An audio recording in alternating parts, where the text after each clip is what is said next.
Sometimes you come across a story in history that seems too good, too bizarre to be true.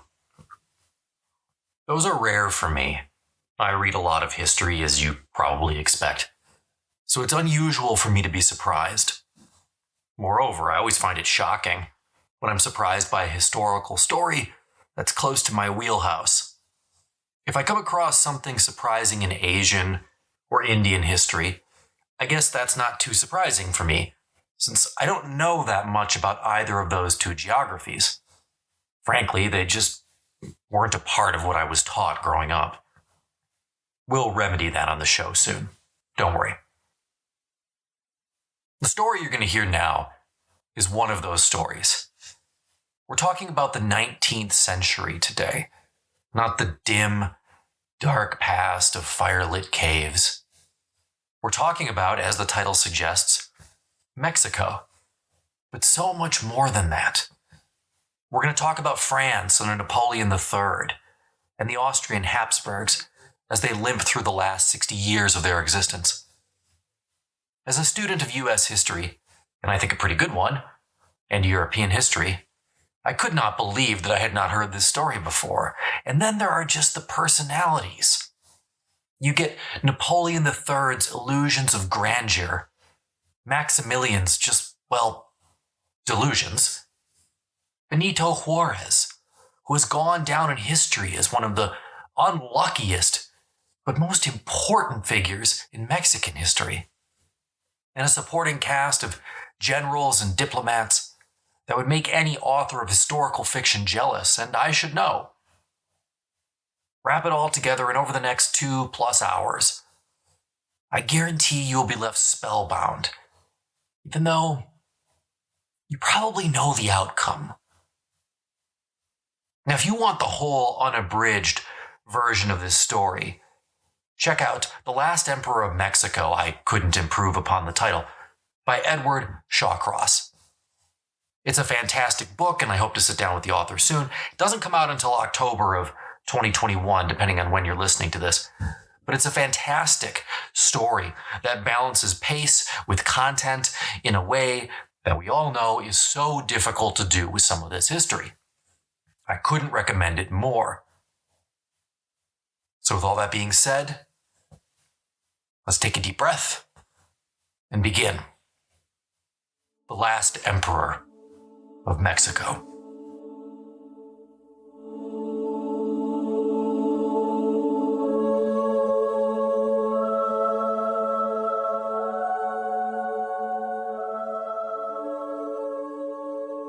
Quote, "The story of how a Hapsburg Archduke came to be Emperor of Mexico is a strange one.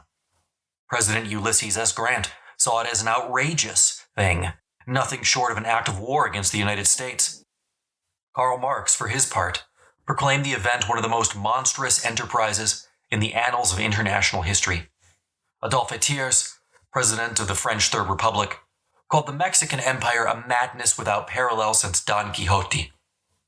These three men held vastly different political convictions, yet they were united in their sheer incredulity at the hubris that had brought Maximilian to Mexico." End quote. Edward Shawcross, The Last Emperor of Mexico. Much as with the title of this episode, I could not improve upon how Shawcross opens the story. In 1821, Mexico won its independence from Spain.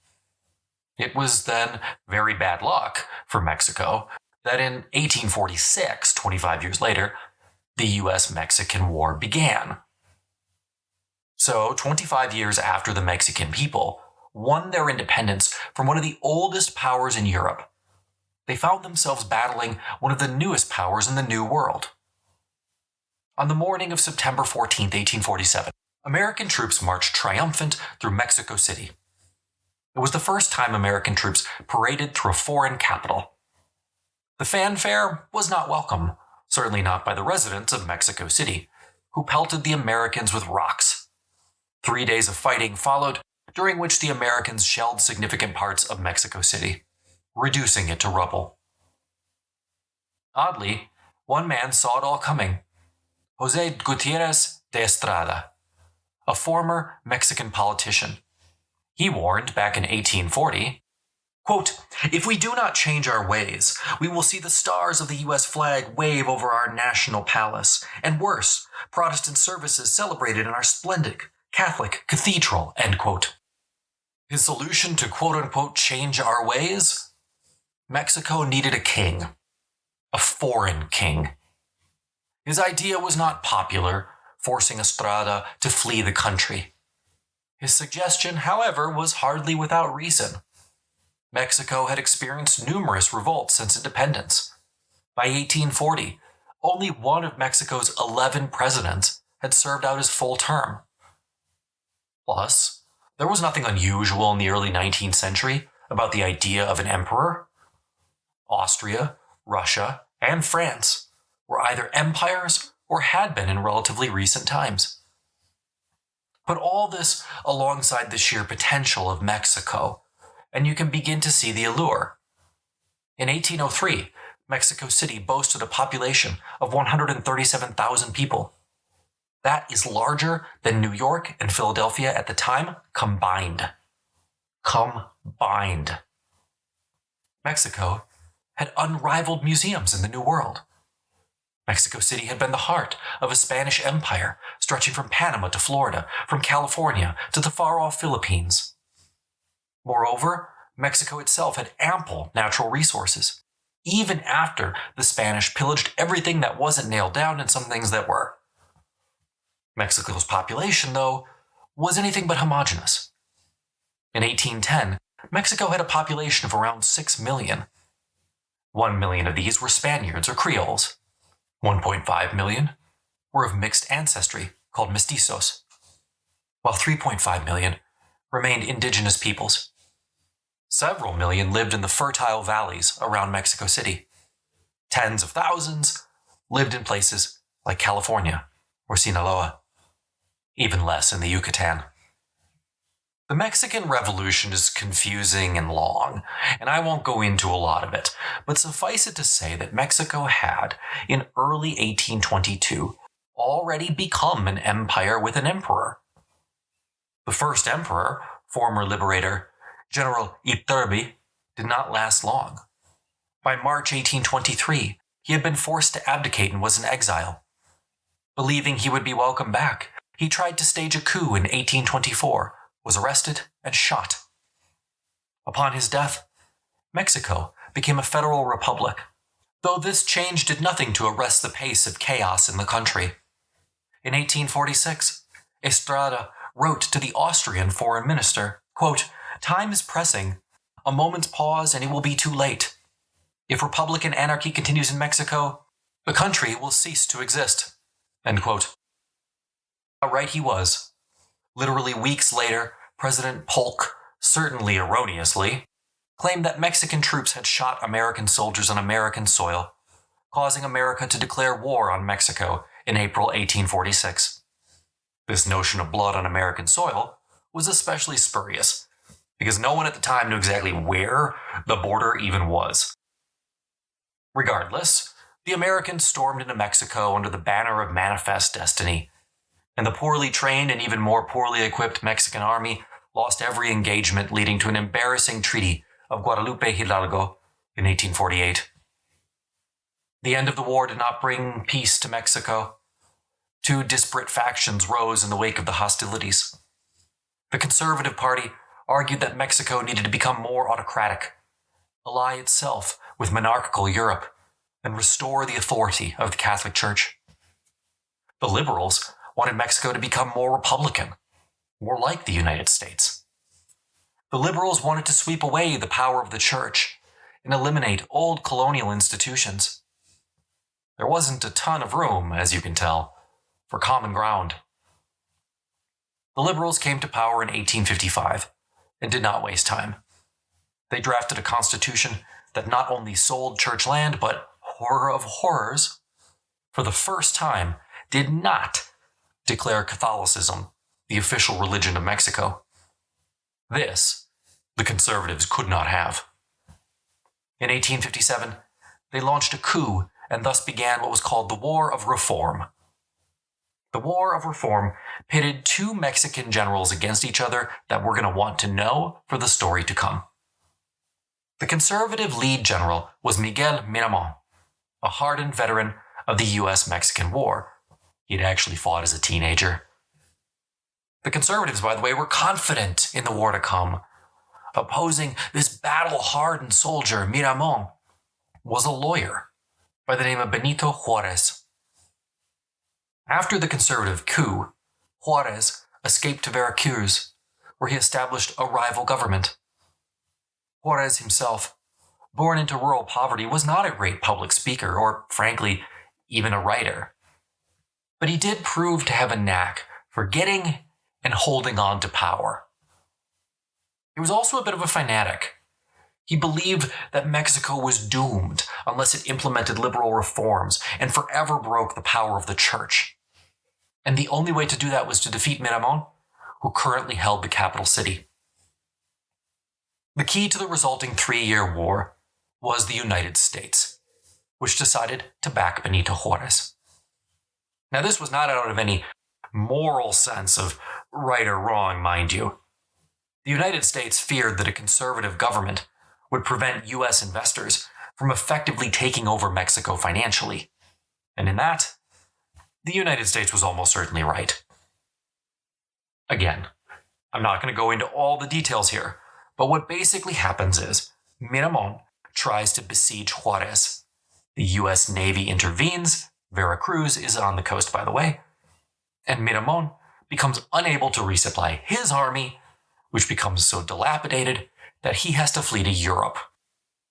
Juarez and the liberals march triumphant back to Mexico City in 1861, just as the U.S. Civil War begins, and the Union kind of needs that Navy back. Timing, by the way, is going to be everything in this story, so pay attention to dates.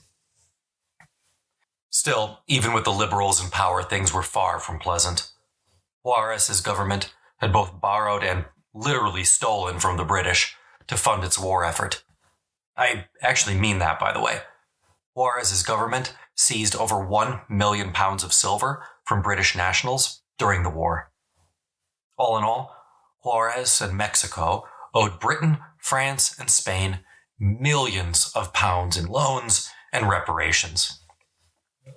Then, on July 17, 1861, Juarez suspended debt repayment, telling the British they could not or would not pay the money back. The British broke off diplomatic relations, furious. The British representative to Mexico writing, quote, "This was only a solitary instance of the many acts of cruelty and injustice which this wretched government had been guilty. Juarez was constantly taking liberty and toleration and blessings of a constitutional system. I know of nothing more detestable than this species of tyranny under the guise of freedom. It is like a prostitute boasting of her virtue."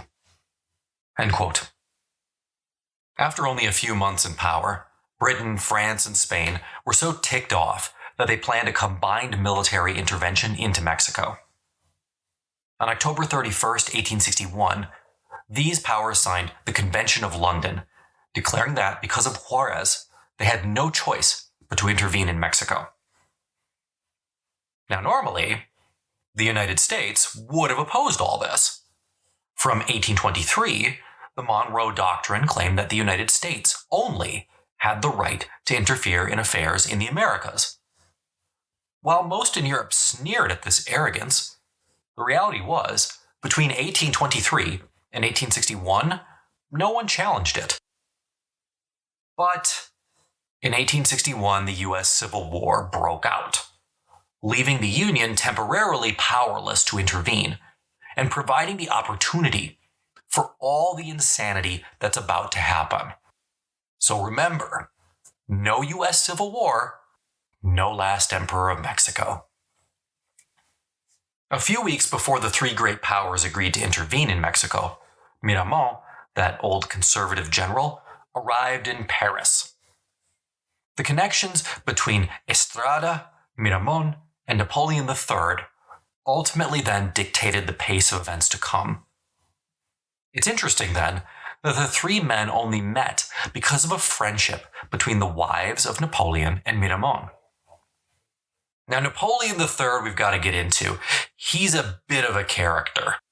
Profoundly obsessed with his legacy, the nephew of the famous Napoleon Bonaparte also firmly believed it was his destiny not only to rule France, but to lead France back to its imperial greatness under his uncle. Elected in a landslide in 1848, Napoleon III was re-elected president of France, and then in 1851 just named himself president for another 10 years. But 1 year later, he got tired of the title of president and had himself declared emperor of the Second French Empire, his uncles being the first. Thus, twice, a Napoleon had now ended a republican experiment in France. Firm in his position as emperor, Napoleon III turned his gaze toward the Americas. He had a lot of admirers in Mexico, where conservatives saw him as the man who saved France from liberalism. But much more than that, conservatives remained deathly afraid of United States expansion to the south. Therefore, looking at the example in France, only a firm autocratic, they argued, could save Mexico from becoming American territory. Their fears, by the way, we shouldn't laugh those off, because they weren't too far off. In 1858, President James Buchanan made it clear that America was determined to master the American continent coast to coast, and perhaps even as far south as Panama. Quote, "It is beyond question the destiny of our race, Americans, to spread themselves over the continent of North America." End quote. To Mexican conservatives, this was anathema. Not only would America consume Mexico, but it would then use Mexican resources to export republicanism and liberalism to Europe. This could not be. Napoleon, back in Europe, agreed. He and many in Europe believed that the United States might expand into Mexico. Then, the United States would use that strength to challenge Europe's dominance. The statistics proved it. Napoleon argued that the United States population had been 2 million in 1763, was 32 million in 1863, and so, by the transitive property, would be 512 million people in 1963. There are, by the way, only 332 million people in the United States today. But math wasn't Napoleon III's strong suit, I guess. Regardless, he claimed that the United States would demand new lands for all these millions of new people.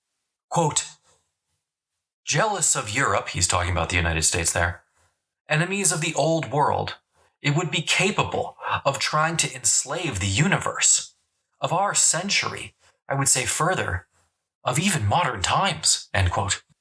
So it was that in the 1850, Europeans invented a new term for the first time: Latin America, as a way of reminding Catholics in South America to resist American Protestantism.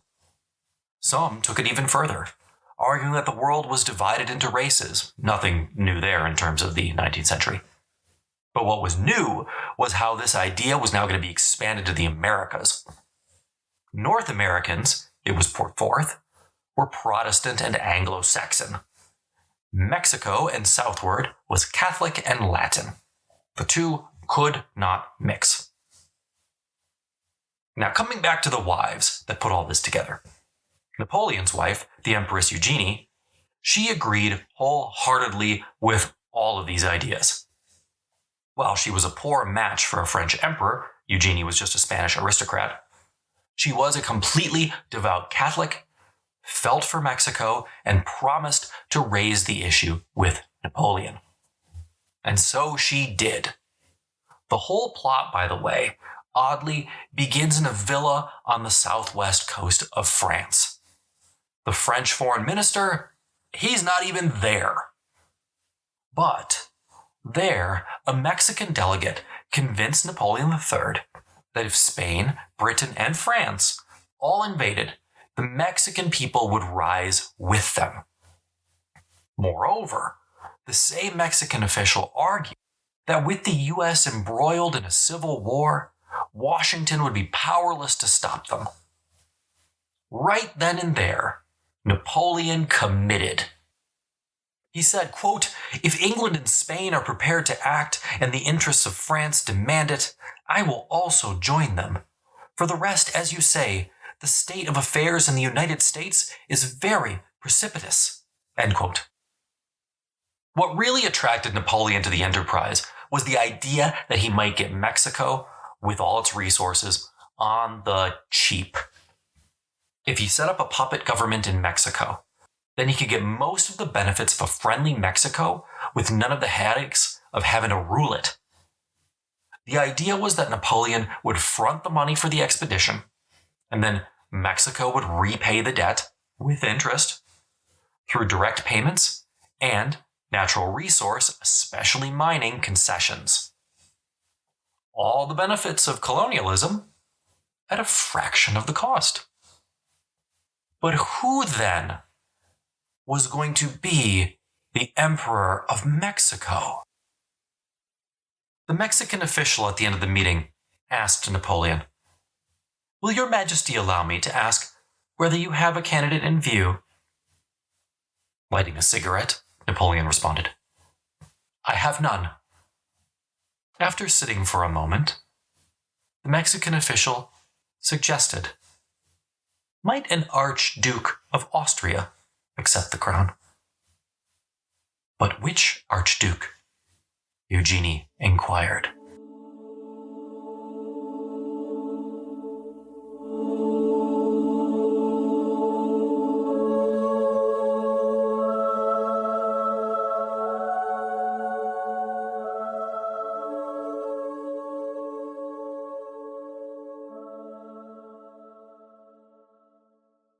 Enter stage left, Ferdinand Maximilian. I won't go through all the machinations, but Maximilian was the 2 years younger brother to Franz Joseph, the future Hapsburg emperor. Franz Joseph would be the emperor of the Austro-Hungarian Empire when World War I broke out, though he would die in 1916. Maximilian and Franz Joseph were opposites in many ways. Always a bit of a daydreamer, Maximilian preferred the tropical heat to Franz Josef's cold. Maximilian did not like military matters, but he loved the spectacle of court, as well as other spectacles, such as shows and circuses. But for all their differences, the brothers had always been extremely close. Maximilian looked up to his older brother. Franz Josef always looked to protect Maximilian. Now, Maximilian cut an interesting and somewhat dashing figure. At over 6 feet tall, he was certainly tall for the time. He had a fair complexion, blue eyes, and blondish hair. But if you saw him, what would impress you would be the intense hipster-like manscaping. He sported a prominent forked beard that made the guy look like the bottom of a star was protruding from his chin. Combine that with the massive sideburns, and, well, let's just say he would have impressed American General Ambrose Burnsides. And that's saying something. Many were taken by his china blue eyes. Quote, "His eyes, which were of a bright china blue, beamed with kindness on whomever they rested. He looked and was a gentleman. His manner was attractive. He had the faculty of making one feel at ease." End quote. He could be outgoing and gregarious at times, withdrawn and introspective at others. Above all, he believed with every fiber of his being in the importance of being a Hapsburg and the intense familial honor that came with that. Everything for Maximilian changed on December the 2nd, 1848. The surprise abdication of Emperor Ferdinand in favor not of his brother, who was next in line, but of his brother's son, Franz Josef, dramatically altered Maximilian's world. He and Franz Josef had been close, but now with Maximilian technically next in line for the throne, Franz Josef began to see his brother as a potential rival. As a result, Maximilian found himself shuttled around on a variety of missions. He was actually instrumental in reforming the Austrian navy, which was really the Venetian navy, Austria laying claim to Venice at the time. But what matters for us is that in May of 1856, Maximilian met Napoleon III on a diplomatic mission to France. Both men were charmed by one another. Maximilian wrote that Napoleon possessed, quote, a great calm and noble simplicity of character. It was a meeting Napoleon would remember years later, when the question of who would rule a Mexican empire came up. Before this, however, in July of 1857, Maximilian wed Carlotta, the daughter of King Leopold of Belgium. Maximilian was not Leopold's first choice for his daughter. But love is love, and Carlotta got her way. To say that Maximilian and Carlotta were close would be the understatement of the century. They were each other's rock. Honestly, without Carlotta, it is inconceivable that Maximilian would have ended up the last emperor of Mexico. Now, before going to Mexico, Maximilian had the opportunity to take a trip to Brazil, and what he saw ignited a passion within him. Quote, it seems to me to be a legend that I should be the first lineal descendant of Ferdinand and Isabella, that of the Columbus story, to whom from childhood upward it has been a daydream to visit this continent, now holding so important a place in the history of mankind, end quote. Maximilian's excitement for the New World only heightened his hatred for the old, which he saw as cold and distant. The New World was warm, passionate, and romantic. In other words, it was everything Maximilian could have wanted. Maximilian's dislike of the Old World only intensified upon his return. France recently defeated Austria in one of those numberless wars of the 19th century fought over very little. The defeat only convinced Franz Joseph to be even more conservative. Maximilian wanted the opposite. He wanted a liberal, vibrant, and changeable monarchy. So, jumping back to July 1861 now. We know all about Maximilian, but what made him an attractive choice? Three qualities drew Estrada to Maximilian. He was a Hapsburg, a Catholic, and crucially, he was available. Thus, on July 4th, 1861, Estrada wrote to that most famous of all Austrian diplomats, Metternich. Metternich quickly wrote back. He said the plan of Maximilian becoming the Emperor of Mexico was certainly grand and ambitious, but frankly, quote-unquote, deplorable. Estrada now knew from the start that the Austrian Habsburgs would not be enough to make the plan work regardless. Above all, anyone who wanted to conquer Mexico needed naval power. France was essential, and Napoleon was more or less on board, realizing that the American Civil War gave him a very limited window for opportunity. Napoleon let it be known that France would support Maximilian's candidacy, if convenient in Vienna. Moreover, if Vienna agreed, France would get Spain and England to join in. Franz Joseph, who was constantly unfavorably compared to Maximilian, found the idea of him on the other side of the globe intriguing. Maximilian, for his part, found the idea intoxicating. Leopold, Carlotta's father, also supported the idea. So, with just about every major European power, seemingly, on board, Maximilian let it slip that he was ready to take the next steps. Desperate to build on this momentum, Estrada claimed he could produce a petition by like-minded Mexicans supporting Maximilian's bid for the throne.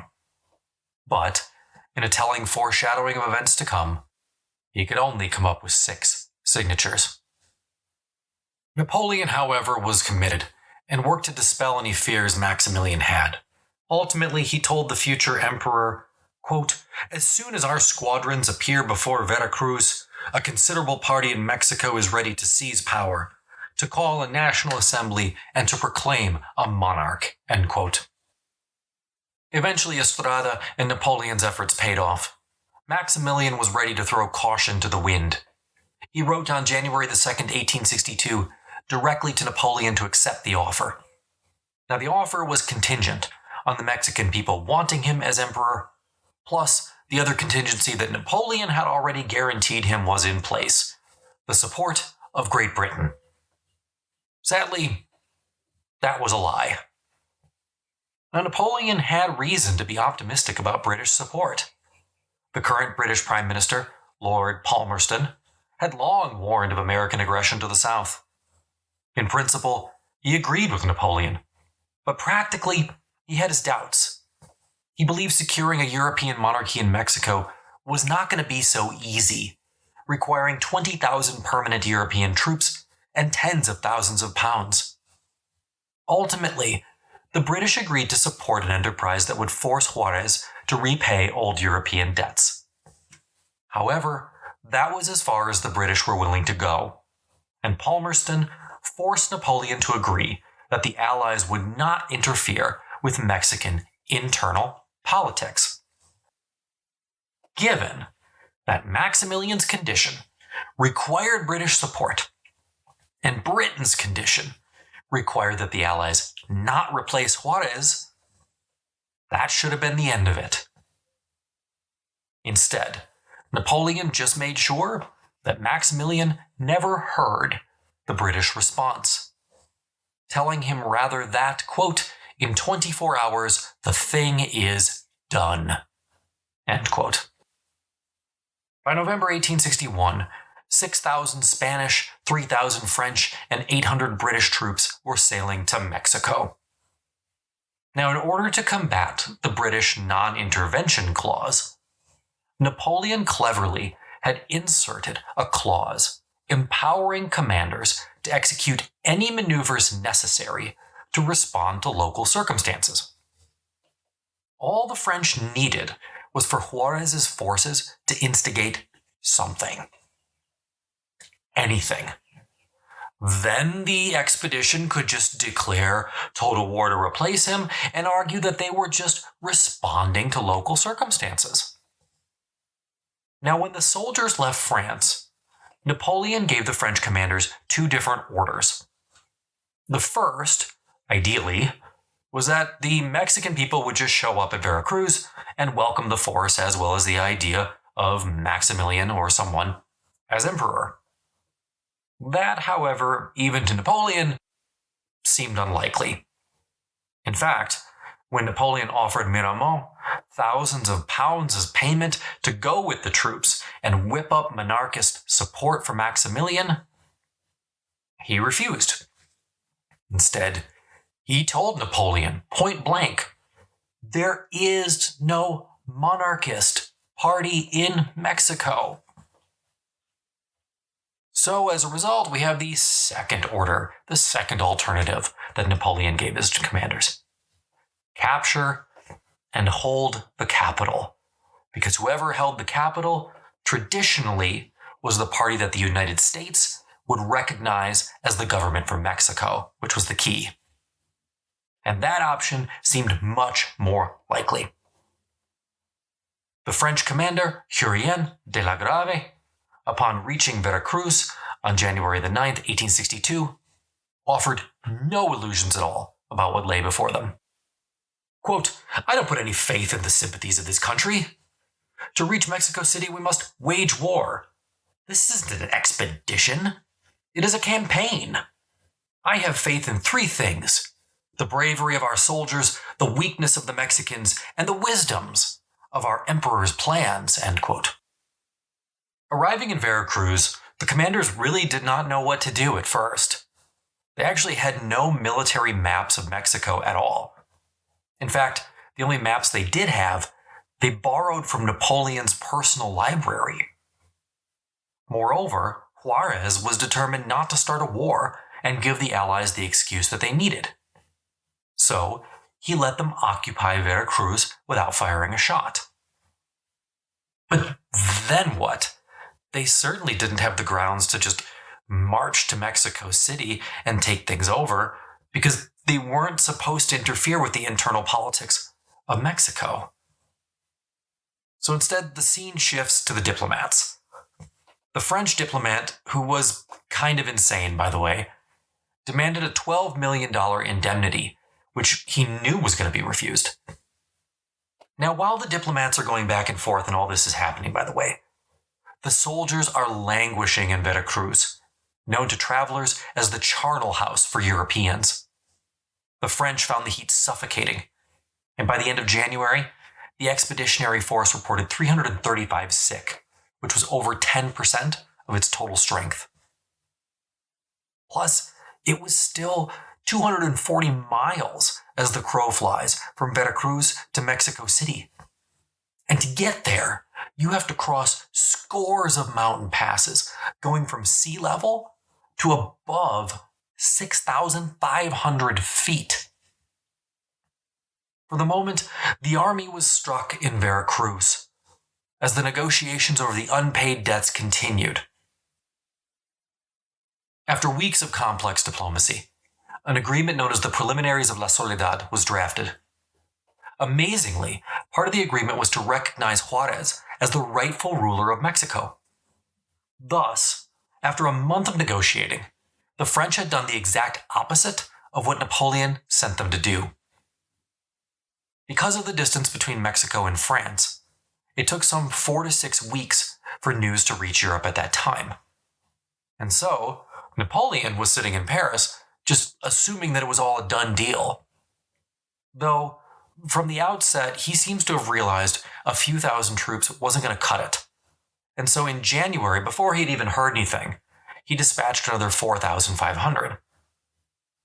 During all this time, Napoleon also kept Maximilian deliberately in the dark, not even responding to his letters until writing to him in March, saying, quote, "I did not answer your Imperial Highness before, because I was waiting to receive news from Mexico before doing so. That which has arrived is not very good, because General Prim seems to be animated by personal ambition, and this has caused Admiral Hurien to take a number of rash steps.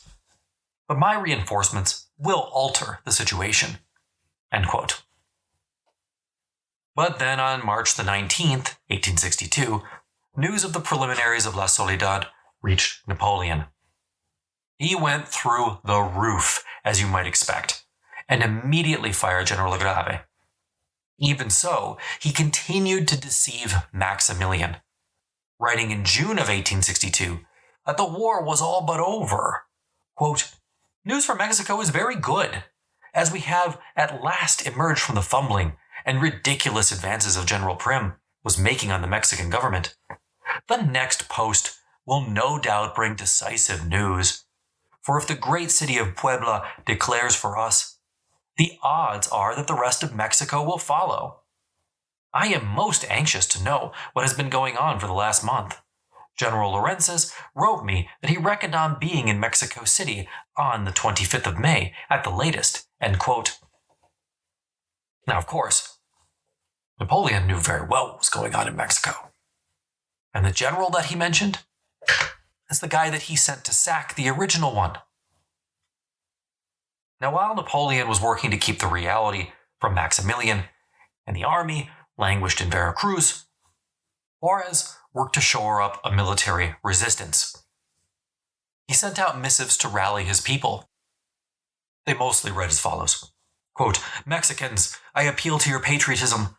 Put aside hatred and the enmity, and sacrificing your resources and your blood, unite behind the government in a defense of the greatest and most sacred cause for humanity, the defense of our country." End quote.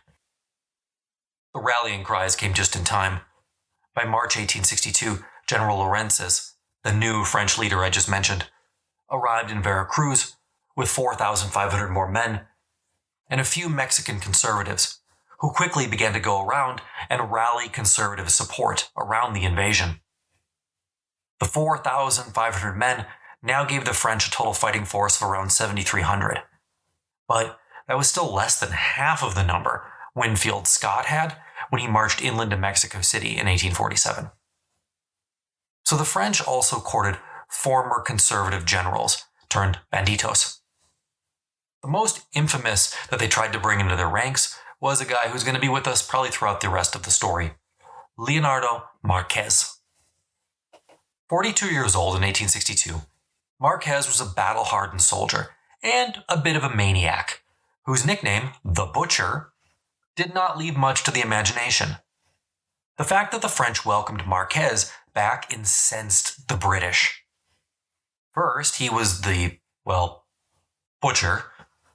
But more than that, he had actually robbed $600,000 worth of silver from the British legation destined for London. Hence, to the British, the French were making nice with a murderous bandito. Nothing less, nothing more. By April, the French would wait no more. On April the 9th, 1862, the French broke with the Spanish and the British and marched into the interior, and this, by the way, effectively ends Spanish and British involvement in the expedition. We'll hardly talk about them as we go forward. Now, this was a bold move. Accounting for the sick and those needing to garrison Veracruz, Lawrence's only had around 6,000 men. Juarez could put 60,000 into the field. And he could play defense.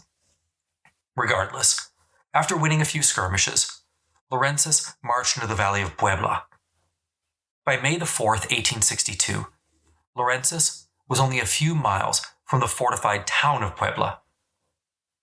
Inside the city, General Zaragoza waited with 12,000 men.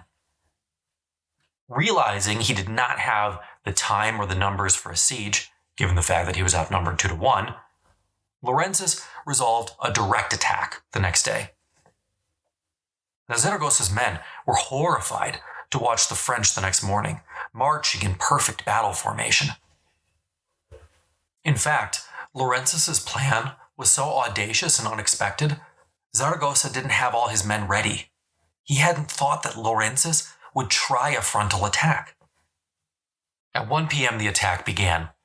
Without time to unleash the artillery, Lawrence launched frontal assault after frontal assault. Troops marched straight up to the walls, only to be cut down time and time again, as Mexican bullets and cannon could tear into the French lines. Keep in mind, the French are actually outnumbered in this attack. Once a thunderstorm opened up, the French troops could no longer even march up to the walls, slipping down in the mud. Finally, Lawrence ordered the retreat. It took 10 days to reach the safety of a nearby town, and the ledger was a bloody one. The French had lost over 476 troops, 10% of their strength. Zaragoza lost hardly 80 men. It was an epic victory for Mexico. And, in case you didn't notice, I deliberately hinted at, but danced around the date for the battle. The Battle of Puebla took place on May the 5th, 1862. Believe it or not, the Battle of Puebla is the origin of Cinco de Mayo. It has nothing to do with the Mexican Revolution. Rather, and tell all your friends, Cinco de Mayo relates to a bizarre and deluded effort by a European monarch to stop perceived American aggression south. Yup, the more you know.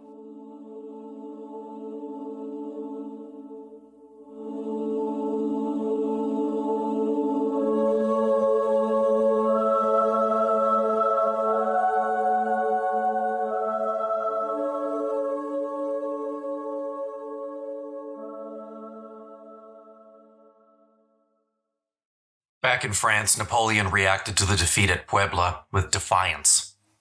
He determined to commit more money and 25,000 more men to the goal of getting Maximilian on the Mexican throne. Lawrence was sure the enterprise was lost. He believed that the Mexicans would prefer annexation by the United States to rule by France. He wrote, quote, "I have never met a single supporter of monarchy in Mexico," end quote. Therefore, Napoleon had to appoint his third general in less than 1 year, General Élie Forêt. Even Maximilian now started to get cold feet. If Puebla meant anything, it certainly meant that the Mexican people were not welcoming him with open arms.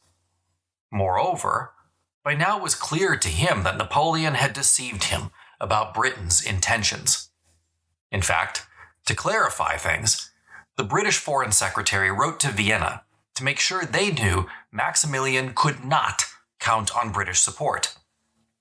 If the French withdrew, he added, Maximilian would surely be driven out by Juarez or the United States. Making matters worse, the United States had started to pay attention to the situation.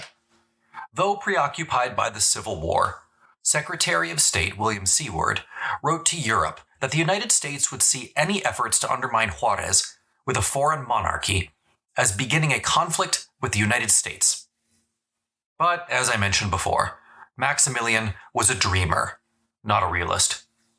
And he had already become the Emperor of Mexico in his mind. It was a hard fantasy to shake.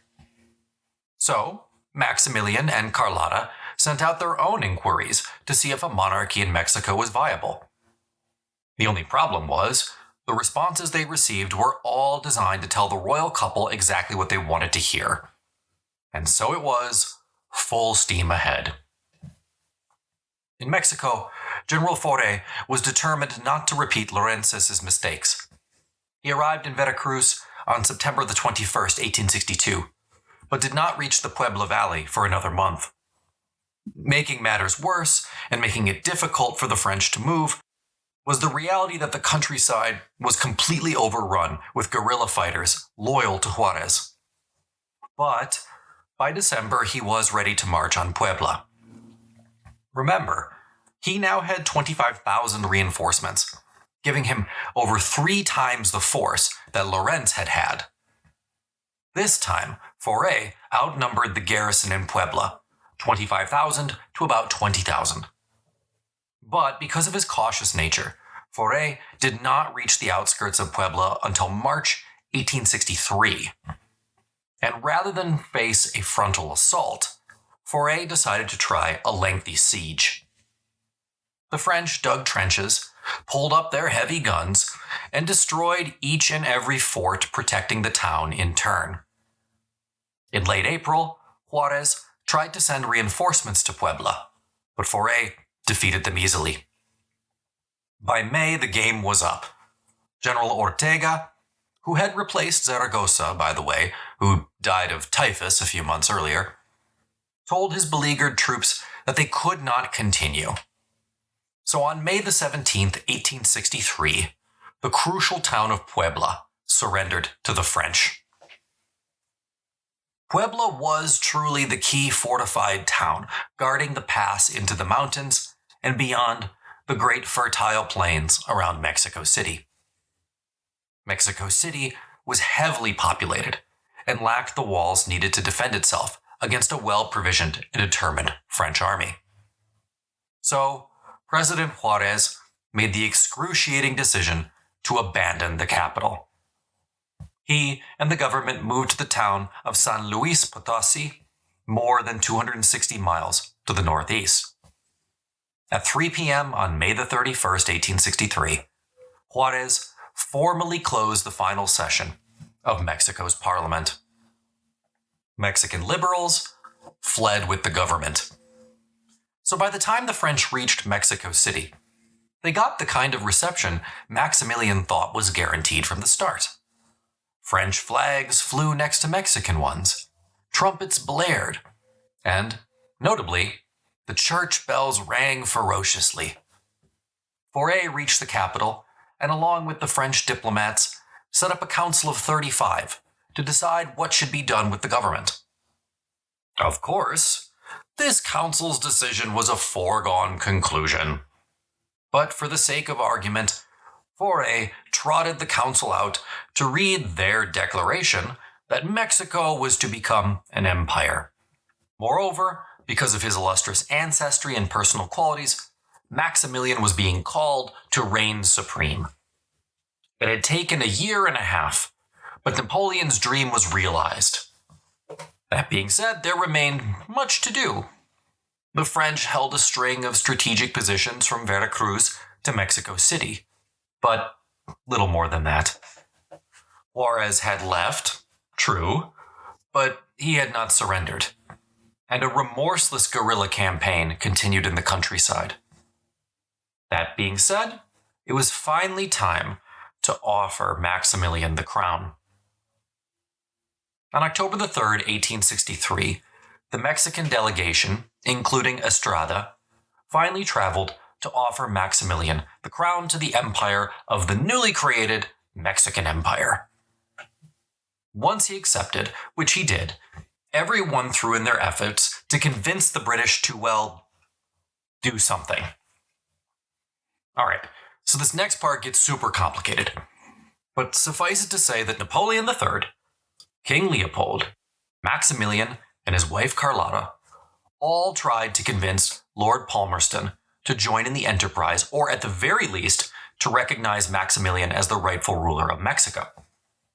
The British foreign minister, evidently, wanted to step in and tell Maximilian it was a quote-unquote no-go. But Palmerston stepped in and stopped him. There was no reason to intervene, he said. A monarch in Mexico was in Britain's interest, and there's no cost to England, so, I mean, who cares? Let them do what they want. Carlotta and Maximilian, optimistically, took this as an agreement not to intervene and to recognize his government. It wasn't, but again, they tend to be glass half full kind of folks.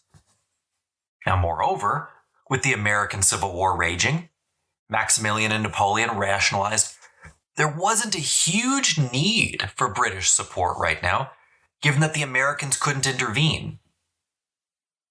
But what most convinced Maximilian that it was time to accept the crown was the reality that Juarez and his Republican armies were being steadily driven back to Mexican borders. Still back in France, Napoleon was unhappy with the lack of progress. He wanted more. Foray was past his prime. Old and fat, Foray was simply too conservative for Napoleon. Before Foray was fired, which was now, he managed to literally break a chair at a dance due to his ungainly weight. His replacement, Achille Bizan, and I assume Achille is French for Achilles in some way, was Foray's total opposite. Aged 52 in 1863, he was a complete professional soldier. He was also aggressive and spoke Spanish, which were both positives as far as Napoleon was concerned. He was also willing to press the reforms Napoleon wanted to see in Mexico. Now, the war was over as far as France was concerned. It definitely wasn't, but whatever. And so now, Napoleon decided it was time for everyone to put their differences aside and come together, liberals, moderates, and conservatives, to form a new Bonapartist party. Now this, however, was not what the Mexican conservatives who supported the idea of empire wanted. France in the 19th century was vastly more liberal in general than Mexico. What was accepted as moderate in France would have been considered highly left-wing in Mexico. To many conservative Mexicans, the French Revolution itself represented all that was wrong with the world. The showdown between ideals began as early as October 1863.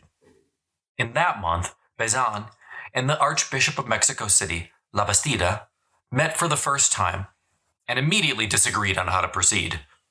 La Bastida reiterated he would accept no reforms at all unless the Pope sanctioned them first, knowing he wouldn't. He then reminded Bazan, quote, "If your army was well received on its arrival in the capital, it was the work of the clergy. And if you do not support the church, if you do not go along with it, bring another 15,000 men, because your friends of today..." And he left the sentence unfinished. End quote. Pezon and his bureaucrats didn't care. He brusquely informed Labastida that Mexico would be run in line with the ideals of the French Revolution. End of story. By November the 17th, Archbishop Labastida was no longer part of the governing council. While all this was unfolding, Pezon held a general plebiscite, taken to gauge the willingness of the citizens to accept Maximilian. However, given that only around 10% of the landmass of Mexico was under his control, Pezon just decided to accept those numbers and exclude the rest of the country loyal to Juarez from the total. Militarily, Pezon wanted to fan out from Mexico City and occupy all the strategic points. This policy was successful to an extent, and in October 1863, Juarez had to abandon his new capital at San Luis Potosi. By November, Pezon held Querétaro, an important town 130 miles northwest of Mexico City. Yet, while all this seemed impressive, Pezon reflected that, quote, "We were only the masters of the space we occupied." Guerrillas controlled all the countryside, and if the French didn't garrison the town with significant forces, it quickly fell back to Republican control. For Juarez, the plan was simple. Take a page from the Russians and trade space for time. By the fall of 1863, General Lee had been defeated at Gettysburg, and General Grant had taken Vicksburg on the Mississippi. Sooner or later, the Civil War would end, and the United States would intervene to help Juarez in Mexico, and Juarez knew it. But for the moment, Juarez remained in a precarious position. Pushed from San Luis Potosi, he had to move 280 miles further north, putting himself closer to the United States border than Mexico City. Disillusioned, many liberals suggested he should resign. He refused. On January 20th, 1864, Juarez wrote to his critics, saying that the people had entrusted the government to him. He would only step down if they asked. Meanwhile, in Mexico City, the simmering tensions between Pezon and Labastida continued. The Archbishop infuriated the French by writing publicly that he preferred Juarez's government to French occupation. Then, the matter almost came to blows. Every Sunday, Labastida performed a mass at the cathedral for the French army. Now, he suddenly refused, saying that the church doors would remain locked and shut. The French garrison commander was not having it. He sent a message that if the cathedral doors were not opened by 8 a.m., he would blast them open. At 7:30 a.m. on Sunday, the doors remained shut. Said commander ordered several artillery pieces brought right up and aimed directly at the cathedral. Miraculously, the doors sprang open, and said commander took his usual seat in the front for Mass. Of course, back in Europe, Napoleon was sure to ignore or at least downplay all these tensions to Maximilian. In January 1864, pleased by the pace of progress, Maximilian wrote to Napoleon that he was sure he would soon have the support of all the Mexican people, as the French army conquered them, of course. Thus, ready to move forward, Maximilian and Carlotta traveled to Paris in March of that year. The reason for the travel has major ramifications for the events that are about to unfold. What happened in Paris that March was the negotiation of a very one-sided treaty. It came to be known as the Treaty of Miramar. Basically, in this treaty, Maximilian agreed that Mexico should pay the entire cost of the conquest plus interest.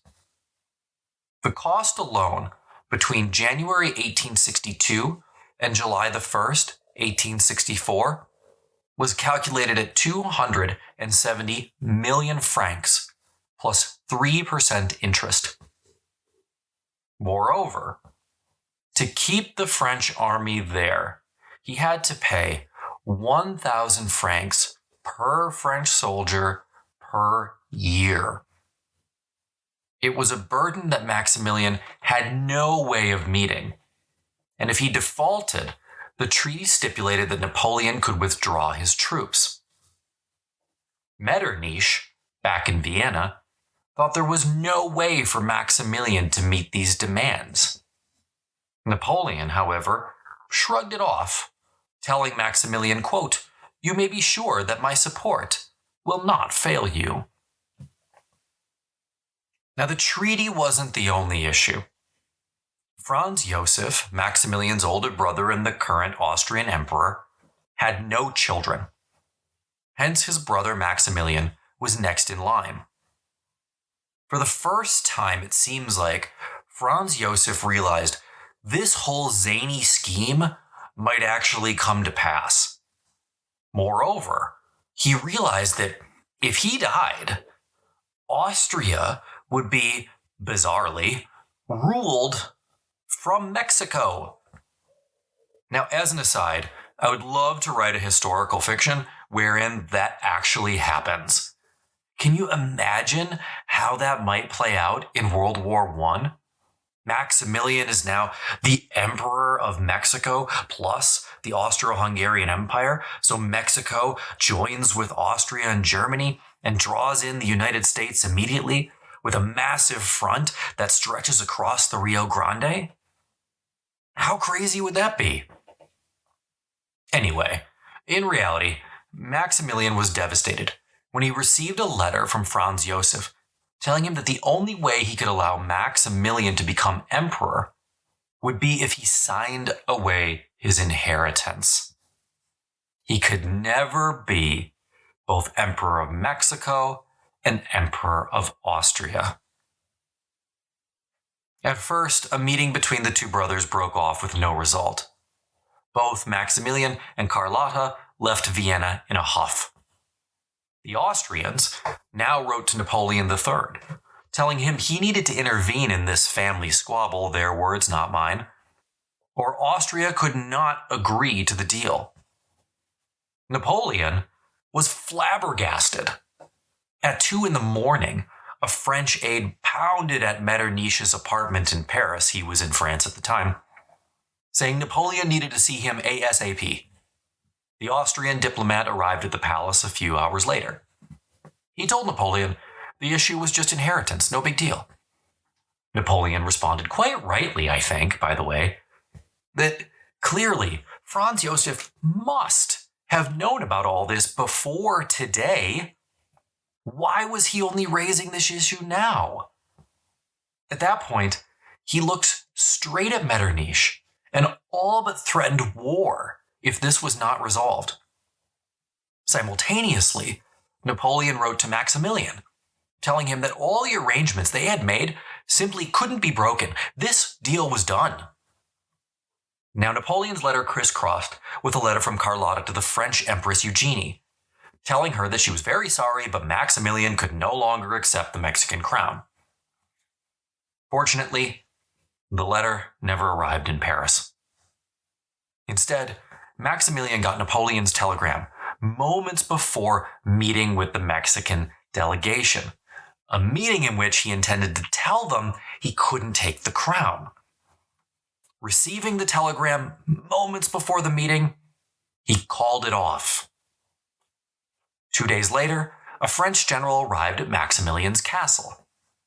He reminded Maximilian of all the promises he made. Carlotta, sitting beside him, told the French general this was a matter of honor, and Maximilian could not give up his rights. The French general said Maximilian's promises were also a matter of honor. Again, I cannot but imagine that had Franz Josef figured all this out sooner, we might have avoided these problems. The French general continued to make daily visits to the royal couple, but no one would budge. Maximilian now tried to go back and negotiate with Franz Josef. He said he would agree to abdicate his rights in Europe if he could keep his financial interests in Europe, and if he was deposed or abdicated in Mexico, his rights in Austria would be restored. Franz Josef agreed to the former, but not the latter. Maximilian then sent his wife Carlotta to argue personally with Franz Josef, which she did to no avail. Frustrated, she telegrammed her father, King Leopold of Belgium, who told her that things had gone too far with the Mexicans. They couldn't turn back now. He had to accept the Mexican crown. They had to find a way. Someone was going to have to give. Ultimately, it would be Maximilian. By April 8th, 1864, the pressure from Napoleon and the encouragement of Carlotta finally convinced Maximilian to yield. The next day, Franz Josef arrived to see Maximilian at his castle. For hours they spoke in private. Emotional shouts and cries could be heard up and down the hallways of the palace. But in the end, an exhausted duo of brothers emerged from the room. Maximilian had signed away his rights. The next day, April 10th, 1864, Maximilian formally accepted the Mexican crown, over 6 months after it had been offered.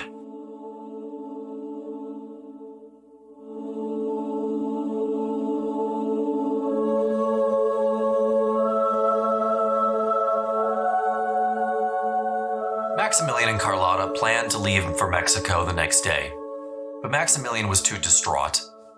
Finally, on April 14th, his mental health had improved enough to depart. It took 44 days to reach Mexico, but by May 28th, 1864, he had finally reached the shores of his new empire. And here, I want to quote directly from Edward Shawcross, quote, "As the Novara sailed towards land on May 28th, 1864, Maximilian and Carlotta saw their new kingdom for the first time. Clouds obscured the peak of Orbitza, but against the backdrop of distant mountains, black vultures circled over the ramshackle town of Veracruz.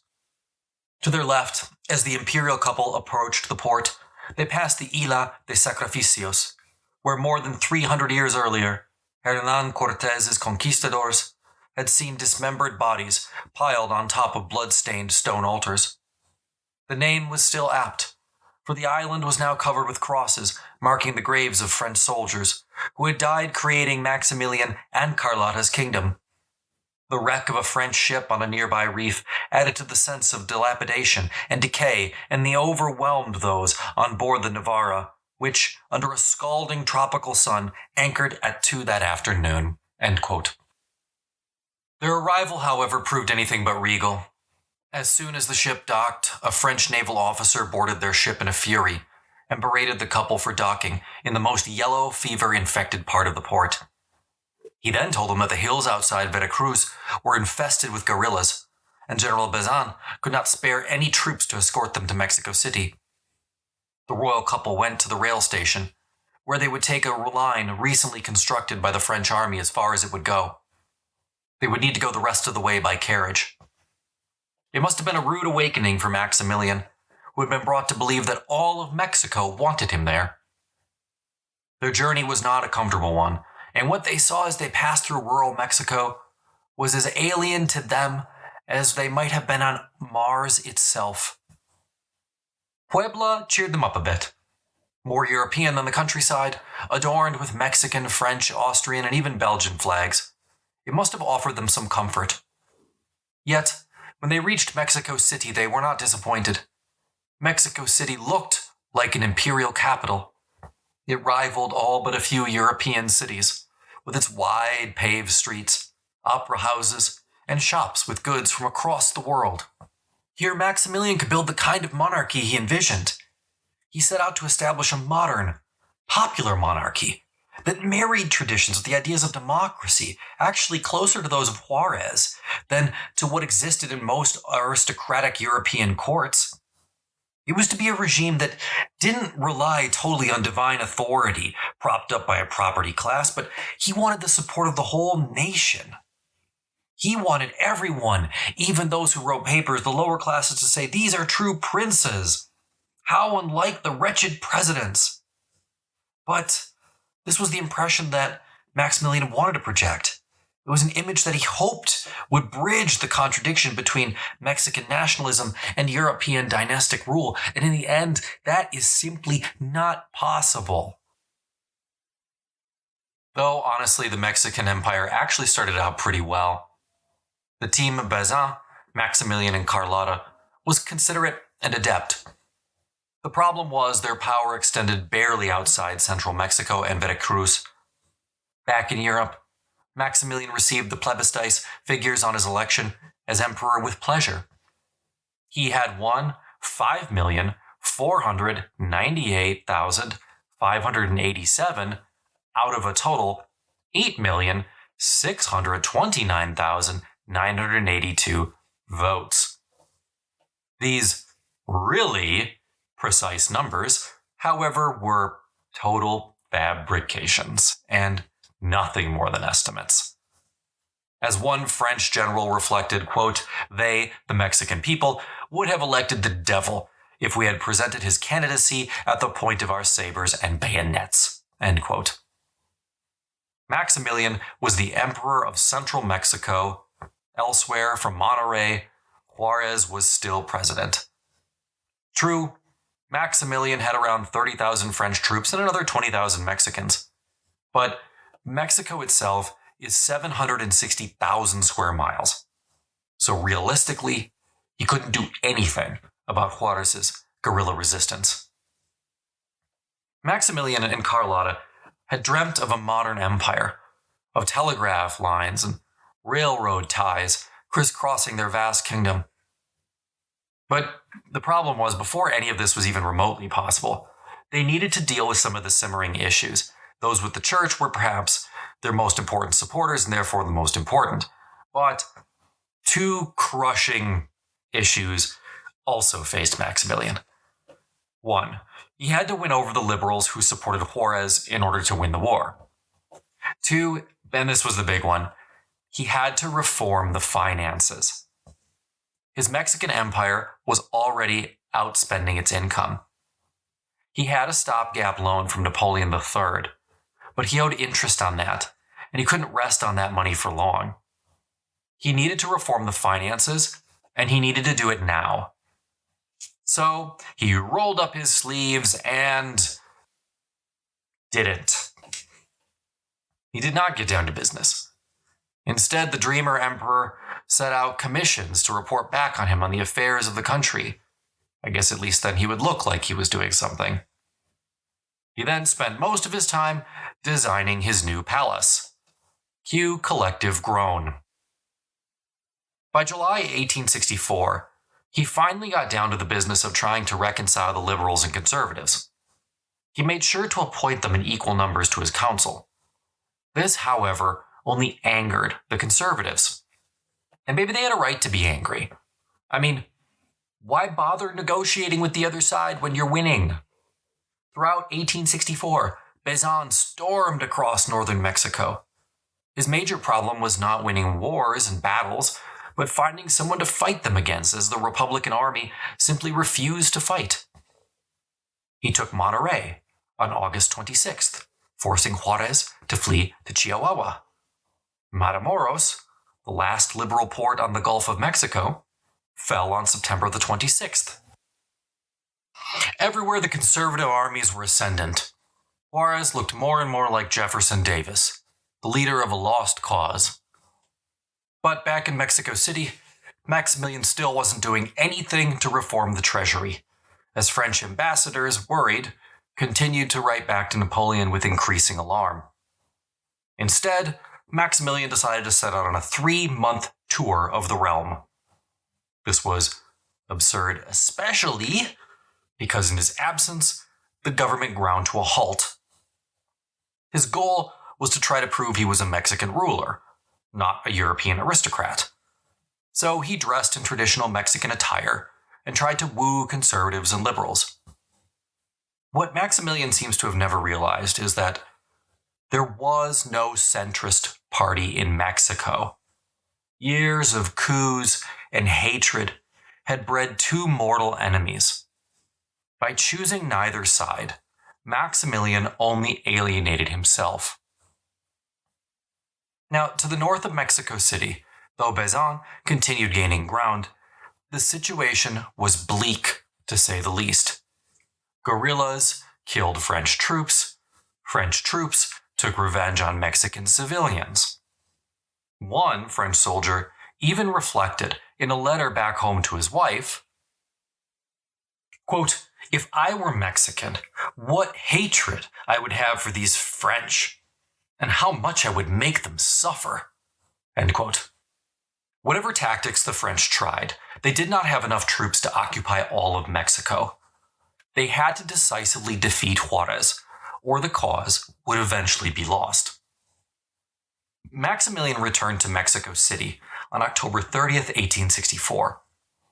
There, several letters from Napoleon III greeted him, admonishing him to reform the finances and, do something.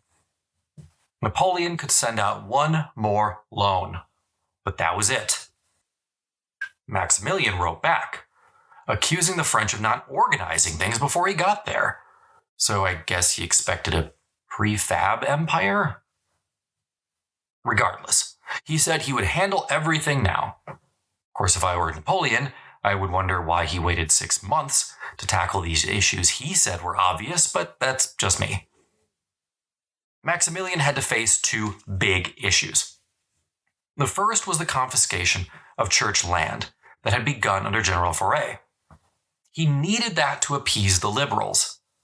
So his only real hope was that the Pope would sanction the policy and thereby force conservatives to agree to it. The second issue was becoming increasingly problematic. For those who know United States history, you'll know that by the fall of 1864, the Civil War was all but won. The Confederacy now held on for dear life as General Grant ground down Confederate resistance in and around Petersburg. Feeling confident that the end was near, President Lincoln issued a statement that he would not allow a monarchical government to be established on the bones of an old republic. The clock was ticking. Soon Maximilian would face not only Juarez, but the might of the United States.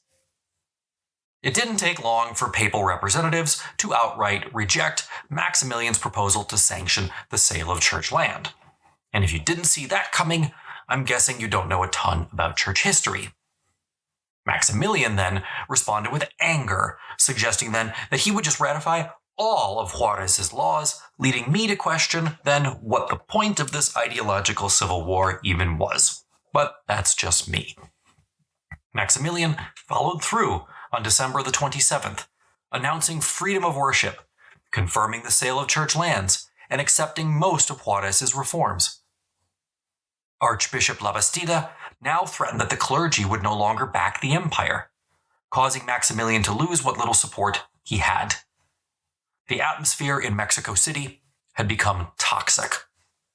The wife of one official wrote, quote, "The disorder is still great. The clergy are rabid, and they're conspiring. A general has escaped Mexico City and is 6 leagues from here with 1,000 men. Our guards are doubled. Nobody rides into the city from here without a revolver, and there will be more robberies and murders than ever." End quote. Many conservatives now refuse to serve the empire. So in a really bizarre twist, Maximilian had now, politically at least, kind of switched sides. He now instituted some of the most politically liberal laws in the world, abolishing debt peonage, regulating child labor, the length of workdays, and outlawing corporal punishment. To Maximilian, this was all part of emphasizing his commitment to his adopted country. He had, in fact, become Mexican. Quote, "My heart, my soul, my work, my loyal efforts belong to you and our beloved nation.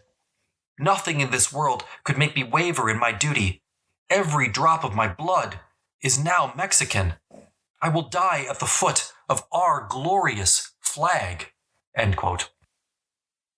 Insanely, he actually envisioned a future in which he worked with Juarez, perhaps with the latter as a sort of prime minister. Yet, the reality was Maximilian ruled a paper empire. Almost none of these reforms were ever implemented. Now, throughout all this, Maximilian continued to travel, and while he did so, Carlotta ruled in his stead, making her, as an interesting side note to all of this, one of the most powerful women of the time. By 1865, another French loan arrived, though again Napoleon warned it would not be possible to secure a third. The truth was, Napoleon was rapidly losing faith in Maximilian. In August 1865, the French foreign minister told Maximilian outright, quote, "The luster of a court, academic solemnities, and the spread of compulsory education are the lights of the most advanced civilization. And we would applaud these intentions and acts more willingly if we were able to observe at the same time the effects of Maximilian's government on the social, political, administrative, financial, and military reorganization of a country where, despite our efforts and our sacrifices, everything remains in crisis." End quote.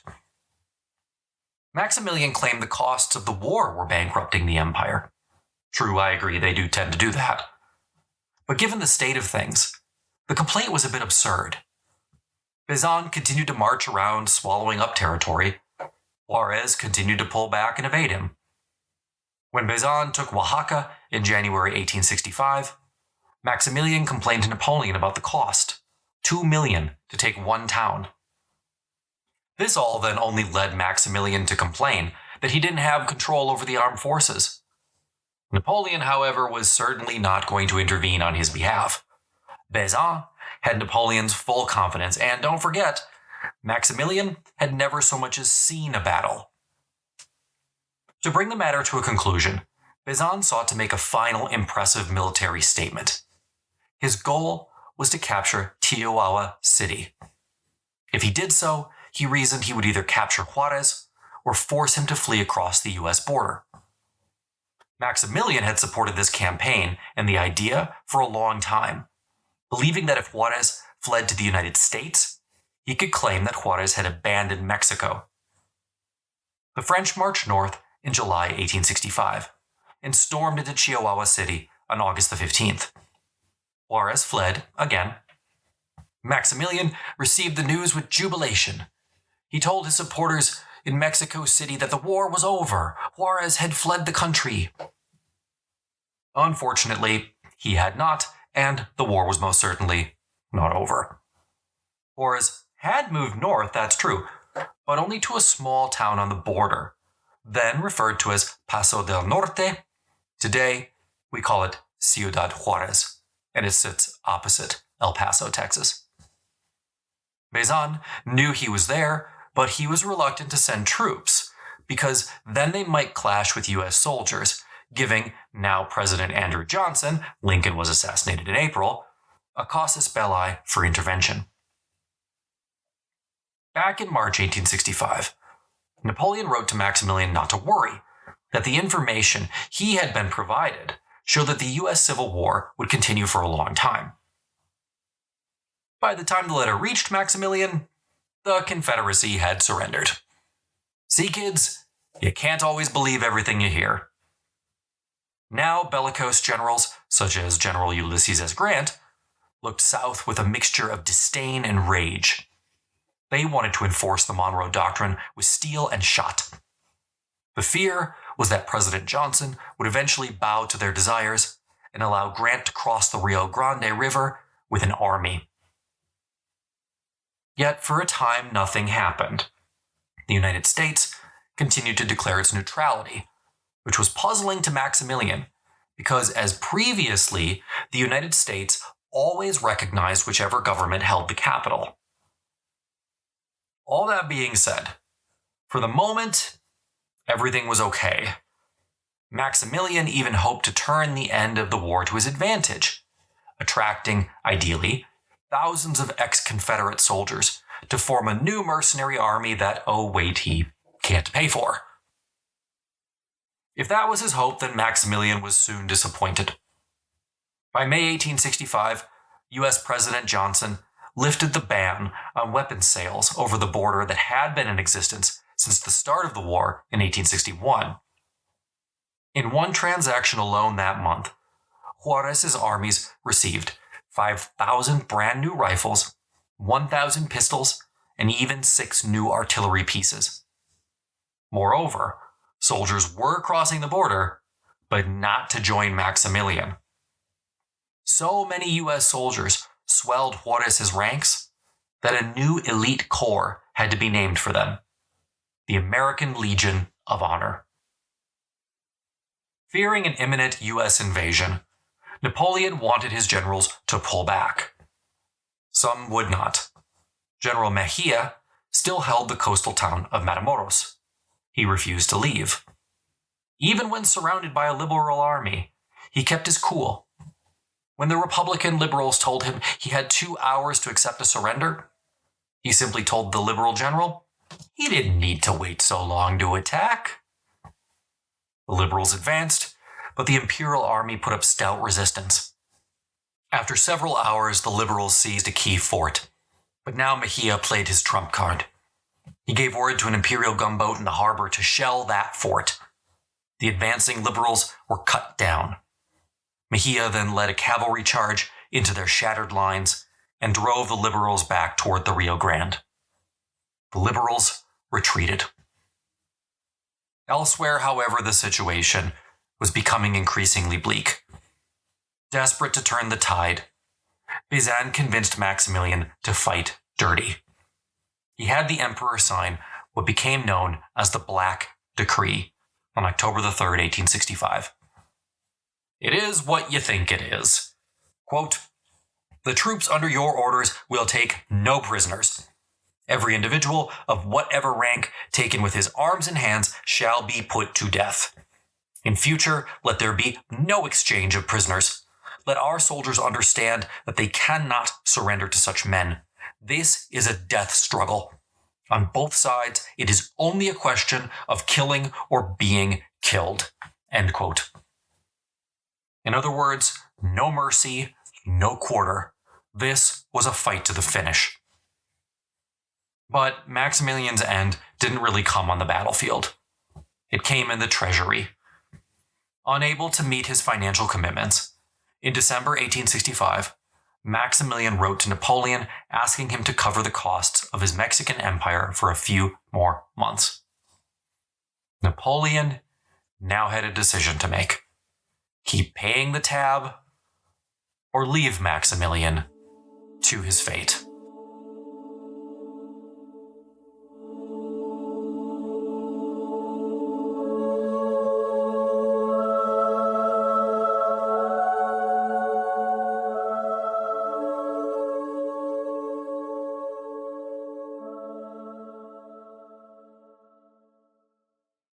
In January 1865, Napoleon confidently told the French government, quote, "In Mexico, the new throne is consolidated, the country is pacified, its immense resources are being developed. The happy result of the valor of our soldiers, the good sense of the Mexican population, and the intelligence and energy of the good sovereign. We will be able to proudly put these words on a new triumphal arch. To the glory of the French armies for the victories won in Europe, Asia, Africa, and America." End quote. Thus, it must have come to a great embarrassment to him when, literally 3 months later, he had to ask that same body for 35 million more francs to show up Maximilian's tottering empire. By this point, Napoleon, the French people, and the French government were exhausted. Simultaneously, General Grant continued to press President Johnson to allow him to invade. Napoleon, and consequently Maximilian, was running out of time. In December 1865, a United States diplomat arrived in Paris with an ultimatum: leave Mexico or fight the United States. So it was that on January the 15th, 1866, Napoleon wrote to Maximilian that he was cutting him off. No more money. More than that, he was going to begin withdrawing the French army. Though he tried to put a positive spin on it. Hey, now you don't have to pay all those troops, etc. It was clear that Maximilian would never be able to make it on his own. 7 days later, long before the letter reached Maximilian, Napoleon told the assembled French government that he was withdrawing French army from Mexico. When asked if this decision would placate the United States ambassador, said ambassador replied instantly that yes, it would. Back in Mexico, Maximilian was completely ignorant of all of this. But on February the 14th, 1866, the letter arrived. Maximilian flew into a rage. First, he cried out loud that he would abdicate. Then he said no, he would die fighting Juarez. Once he composed himself, he wrote Napoleon the following response, quote, "Your Majesty believes that sudden pressure makes it impossible for you to observe the solemn treaties which you signed with me less than 2 years ago, and inform me of this with a frankness which cannot but do you honor. I am too much your friend to wish you to be the cause of this peril to your Majesty or your dynasty, either directly or indirectly. I therefore propose to you, with a cordiality equal to your own, that you should immediately withdraw your troops from the American continent." End quote. Whatever happened, Maximilian was going to conduct himself worthy of a Hapsburg. More bad news followed. Weeks later, a delegation from Belgium arrived, and this was all fine. Leopold I had died, but his son, Carlotta's brother, Leopold II, was on the throne. However, leaving Mexico City on March the 4th, the Belgians were attacked on the road and murdered. After an investigation, Maximilian discovered the attack was a deliberate attempt to discredit the regime, and it worked. Maximilian's empire was dependent on Europe for volunteers to fight and for financial credit. But what was the point if Maximilian could not even defend a foreign delegation on roads within his quote-unquote empire? Even his most ardent backers could no longer be sure Maximilian's empire was secure. All these terrible events finally pushed Maximilian into action. Napoleon had at least promised to leave the French Foreign Legion in Mexico. Maximilian then combined that force with the Austrian and Belgian volunteers, plus the Mexican imperialists that he had on hand, to create a unified army of 28,000. Moreover, Bazin was still loyal to the empire. Of course, he had a vested financial interest in seeing it succeed, so he decided to draw out the French army's evacuation. This gave Maximilian 18 months of continued French military support. The plan was to have the French army hold the key towns, while Maximilian's new army went after Juarez. Maximilian then tried to reform the finances, found out that the situation in reality was even worse than it was on paper, and it was bad on paper. Owing millions, the only real question was whether it was worth saving the empire or simply allowing it to go into bankruptcy. Faced with the two alternatives, Bazin fronted the money from the French army to keep the empire afloat. None of Maximilian's frantic efforts to Napoleon made any difference at all. The decision was made. Instead, Napoleon wrote to Maximilian, criticizing him, quote, "All the reports which we concur in the opinion that the Emperor Maximilian is lacking energy. He confines himself to drawing up the promulgated decrees without realizing that they often cannot be carried into effect. It is alleged that, urged by his eagerness to achieve something, he loses himself in utopian schemes." End quote. That was probably not what Maximilian wanted to hear. Then in May, Napoleon refused further efforts to renegotiate the French army's withdrawal, and Bazin was expressly commanded not to spend any more French money propping up Maximilian. Simultaneously, Leopold II ordered that no further Belgians were allowed to volunteer for Maximilian's armies. In part, this was because Leopold did not share the same love for his sister that their father had, but more because the United States indicated that the opposite order might result in war. Franz Josef quickly followed suit, and 1,000 Austrian volunteers waiting at the port of Trieste had to be physically restrained from getting on the boat. On June the 28th, Maximilian received word from Paris that Napoleon would not relent. According to the reports, he fell back into his chair, slumped, and declared then and there that he would abdicate, which was probably the prudent course. But then his wife changed his mind. saying, quote, "They may play with single individuals, but they must not play with nations, for God avenges this. It is impossible that Napoleon III abandons us, abandons himself, and breaks his word. I will go. I will speak to him. I will expose the truth that has been hidden from him. He has a generous heart, and he will listen to me." End quote. Steeling himself, Maximilian agreed that Carlotta should go to Paris and personally beg Napoleon to save his empire. Unbeknownst to her, however, events on the other side of the Atlantic were about to change everything. In October 1865, the upstart power Prussia attacked Austria. Agreeing to stay neutral in exchange for territorial gains, Napoleon sat back and waited for the two powers to exhaust each other. But that is not what happened. The Prussians crushed Franz Josef's armies with lightning speed. In 7 weeks, the Prussians emerged as a powerhouse in continental Europe. Suddenly, Napoleon had enemies at the gate. He couldn't worry about Maximilian on the other side of the Atlantic. He had to worry about Bismarck on the other side of the Rhine. It was under these black auspices that Carlotta arrived in France. She telegrammed. Napoleon ignored her. She telegrammed again. He feigned illness. Finally, fed up, she just went to Paris to seek him out.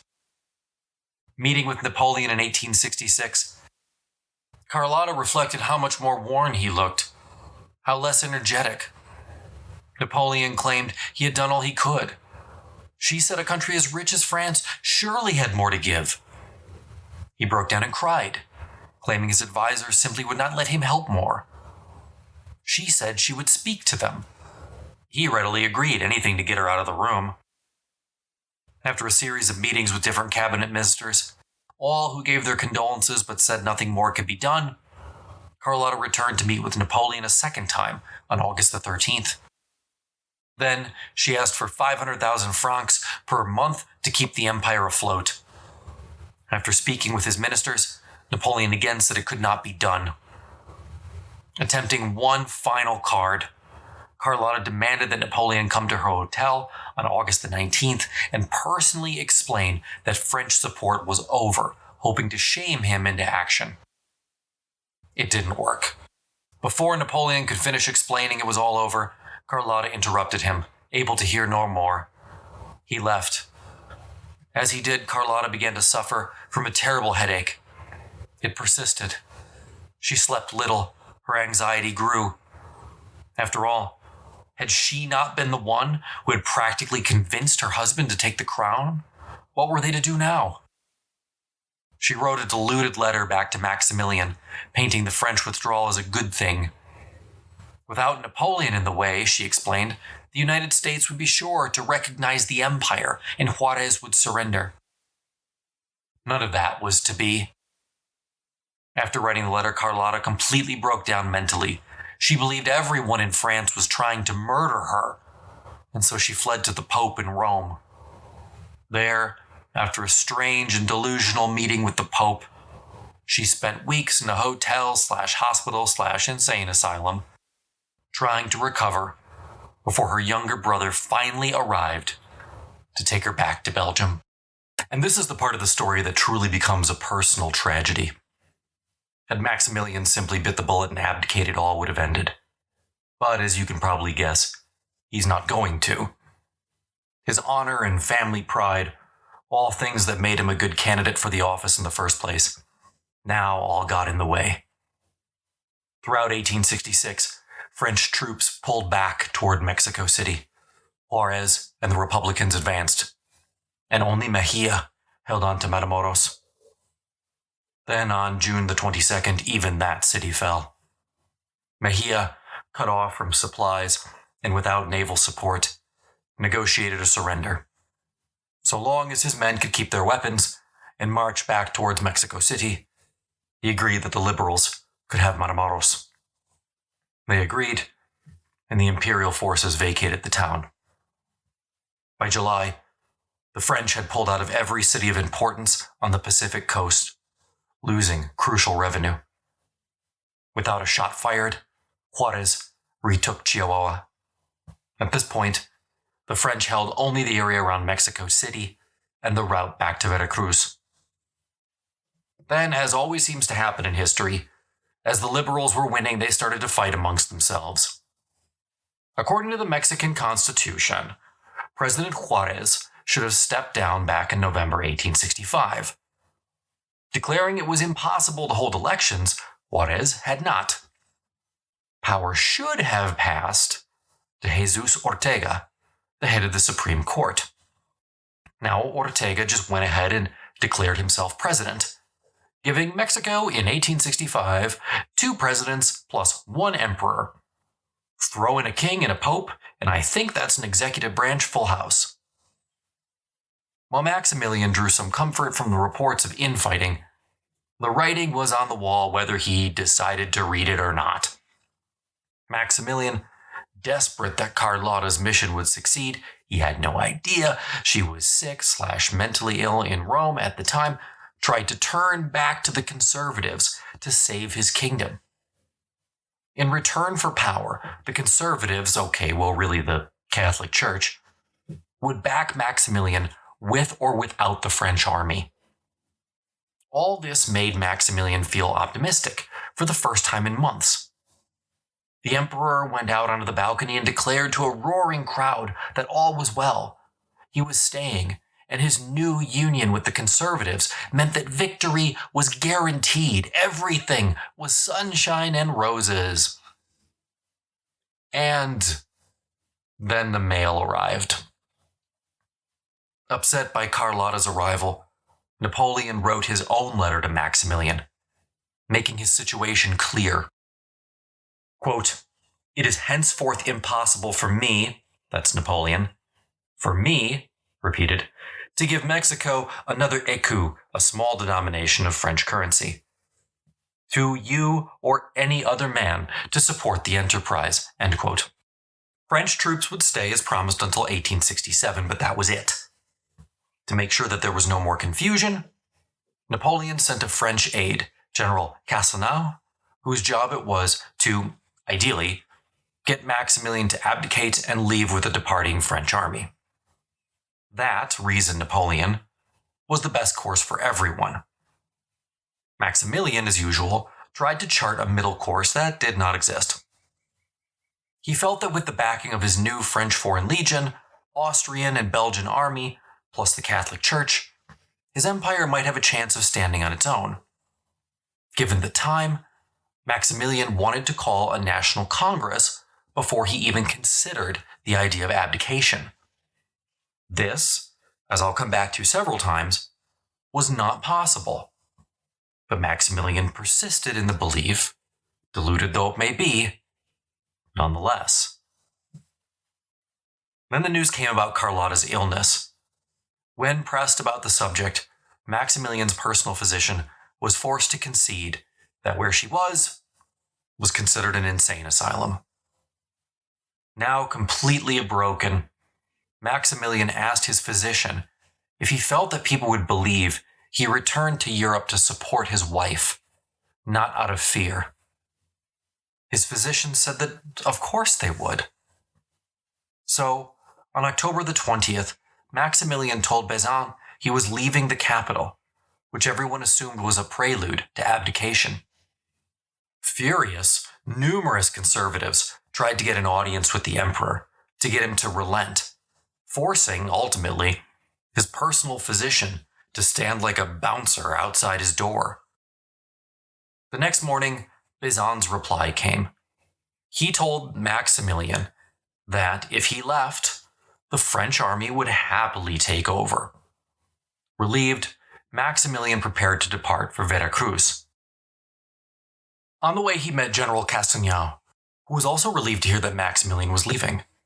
However, Maximilian then put 5 demands to Castelnau and said that he needed to resolve them before he abdicated, including outstanding payments to foreign volunteer fighters and the satisfaction of his own outstanding debts. Delighted, Castelnau quickly put his name to the paper and sent it right back to Napoleon. He had done exactly what the French emperor had wanted. Mission accomplished. Oh, If only it were that simple.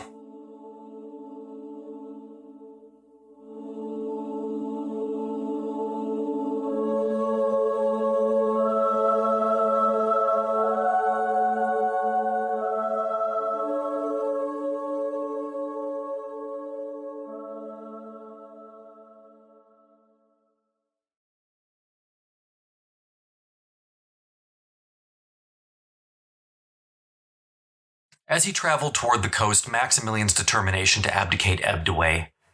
News reached him that if he came back, he would do so merely as a private citizen, Franz Josef being unwilling to renege on the deal they had agreed to before he left. Furthermore, rumors flew that he might not even be allowed back to his home. He might be banned from Hapsburg lands completely.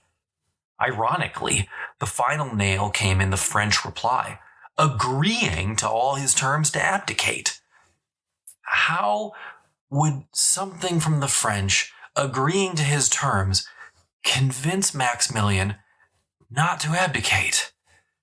So, at the bottom of the page, someone wrote that if Maximilian's debts could not be paid now, they'd simply be paid out of the new government of Mexico.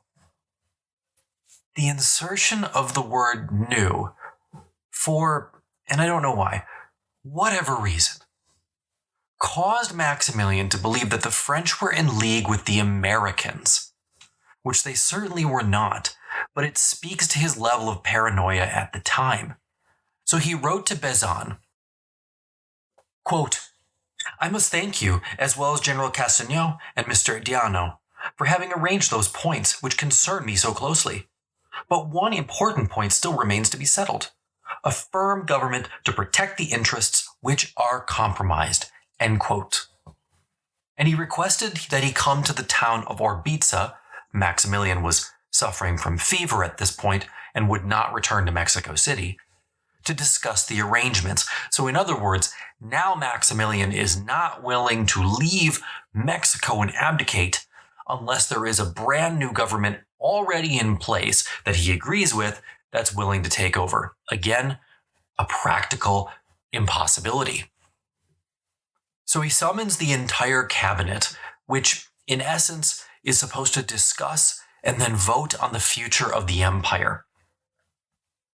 On November the 22nd, 1866, 23 ministers sat down to determine said fate, which, to be fair, at this point consisted of the area around Mexico City and the road to Veracruz. To begin the meeting, the ministers read aloud a prepared statement from Maximilian, indicating he would accept any outcome. Maximilian himself was not present. He went, and this is for real, butterfly hunting. 2 liberal ministers immediately voted for abdication. 10 conservatives voted for Maximilian to stay on indefinitely. So it came down to the 10 moderates who voted for abdication, but only after an interim government was established. The way Maximilian decided to see it was 21 of his 23 ministers voted for him to remain emperor. After the meeting, the first course of action was to establish a national congress. This was a huge win for conservatives. They knew full well Juarez wasn't going to agree to that, so the Congress would never happen. In other words, this decision actually meant the empire would continue indefinitely until it was snuffed out by the Civil War. On December the 1st, Maximilian issued a manifesto that he would convene a national congress and would accept any outcome therefrom. He told United States President Johnson the same thing in a message, asking him to recognize his government, with the understanding that if the vote went against him, he would leave. Still convinced that the French were in league with the United States, Maximilian again changed course days later, saying again he would remain in power with or without French support. A frustrated Napoleon telegrammed back, quote, "The evacuation must be complete by March 1867.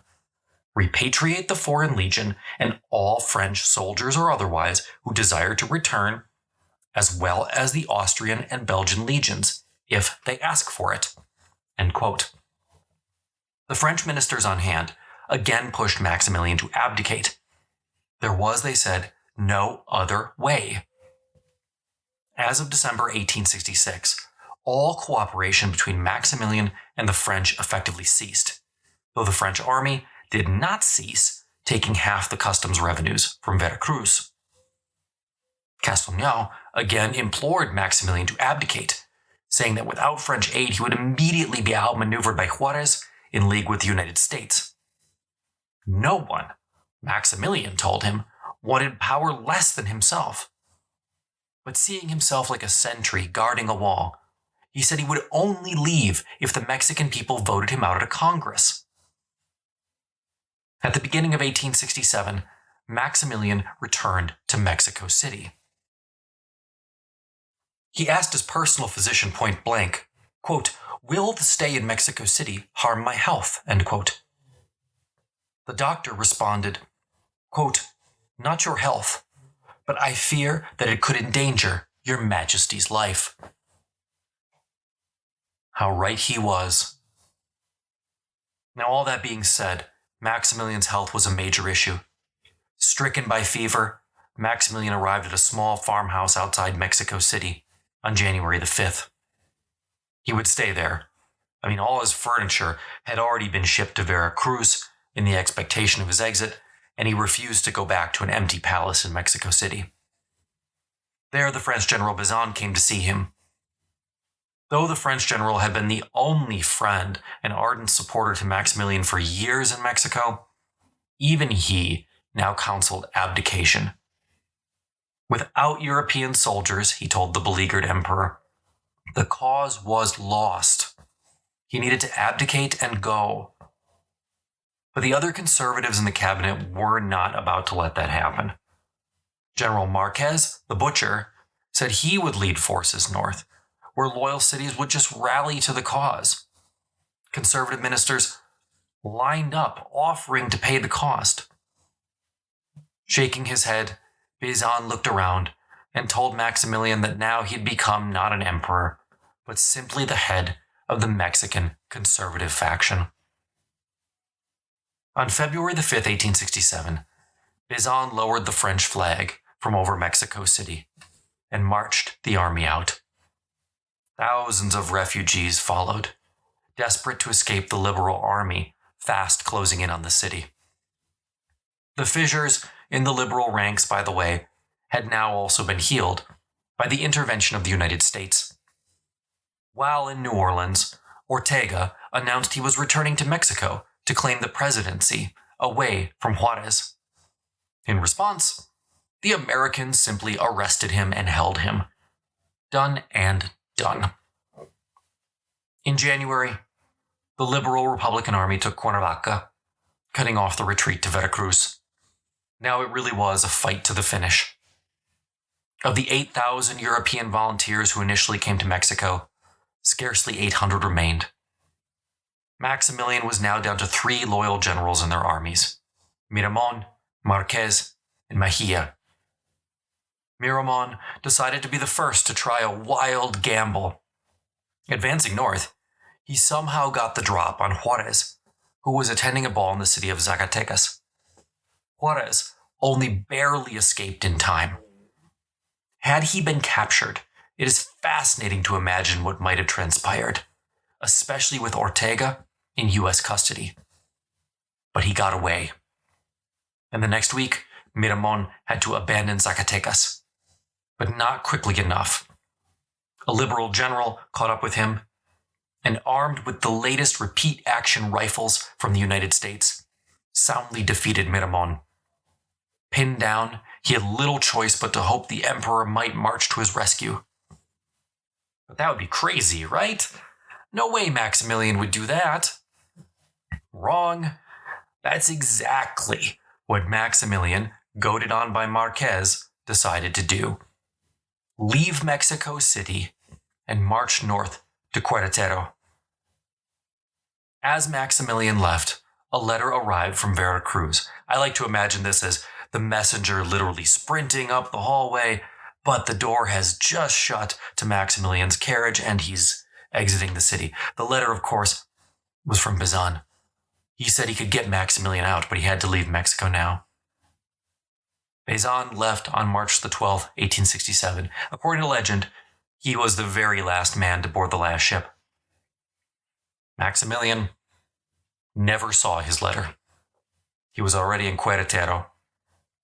He had on hand but 1,500 personal bodyguards and 50,000 pesos. And these troops were nothing more than ragged peasants pressed into service. Hardly the kind of army that might strike fear into the hearts of Juarez. But still, on February the 17th, Maximilian told the men not to fear. He could now personally lead them to victory. They would fight for independence until the very last shot. Inside Querétaro, the debate was really what to do next. 3 liberal armies were approaching from 3 different directions, numbering 7, 8, and 12,000 men respectively. Miramon, who had returned, wanted to hit the smallest army immediately. With their combined forces, the 3 loyalist generals, Miramon, Mejia, and Marquez, combined with the 1,500 men that Maximilian brought, would outnumber one of the armies. Maximilian rejected this advice, preferring Marquez's strategy of holding in place. Now, Querétaro itself as a town was a conservative stronghold. That being said, Maximilian still had to basically force the people to give up the necessary resources to accommodate his combined 9,000-man army. Luckily, they wouldn't need to feed all 9,000 for long. By March the 4th, the Republican liberal armies were at hand. The imperialist armies took up positions at 3 strong points in the town: the river, the town park, and a stone farmhouse to the west. This caused Maximilian to concentrate everyone, 9,000 troops plus 30,000 civilians, in a tiny space. The space was so small, one could walk from the border east to west in 30 minutes, north to south in 20. This concentration also made everyone a sitting duck for artillery. On March 13th, Maximilian moved into a former nun's room. With 2 bedrooms, it was probably the closest thing to a palace left. The lead Republican general took his time setting up his lines before cutting the aqueduct that provided water for the town. But Juarez, stationed around 120 miles to the north, was impatient and demanded he attack immediately and accept nothing less than an unconditional surrender. On March the 14th, the Republicans attacked from all 3 sides simultaneously. But the imperialists were cornered and ready to fight to the death. Commanding one position was a Prussian officer fighting with the imperialists named, curiously, Salm, and I'm not sure if I'm actually getting the pronunciation on that correctly.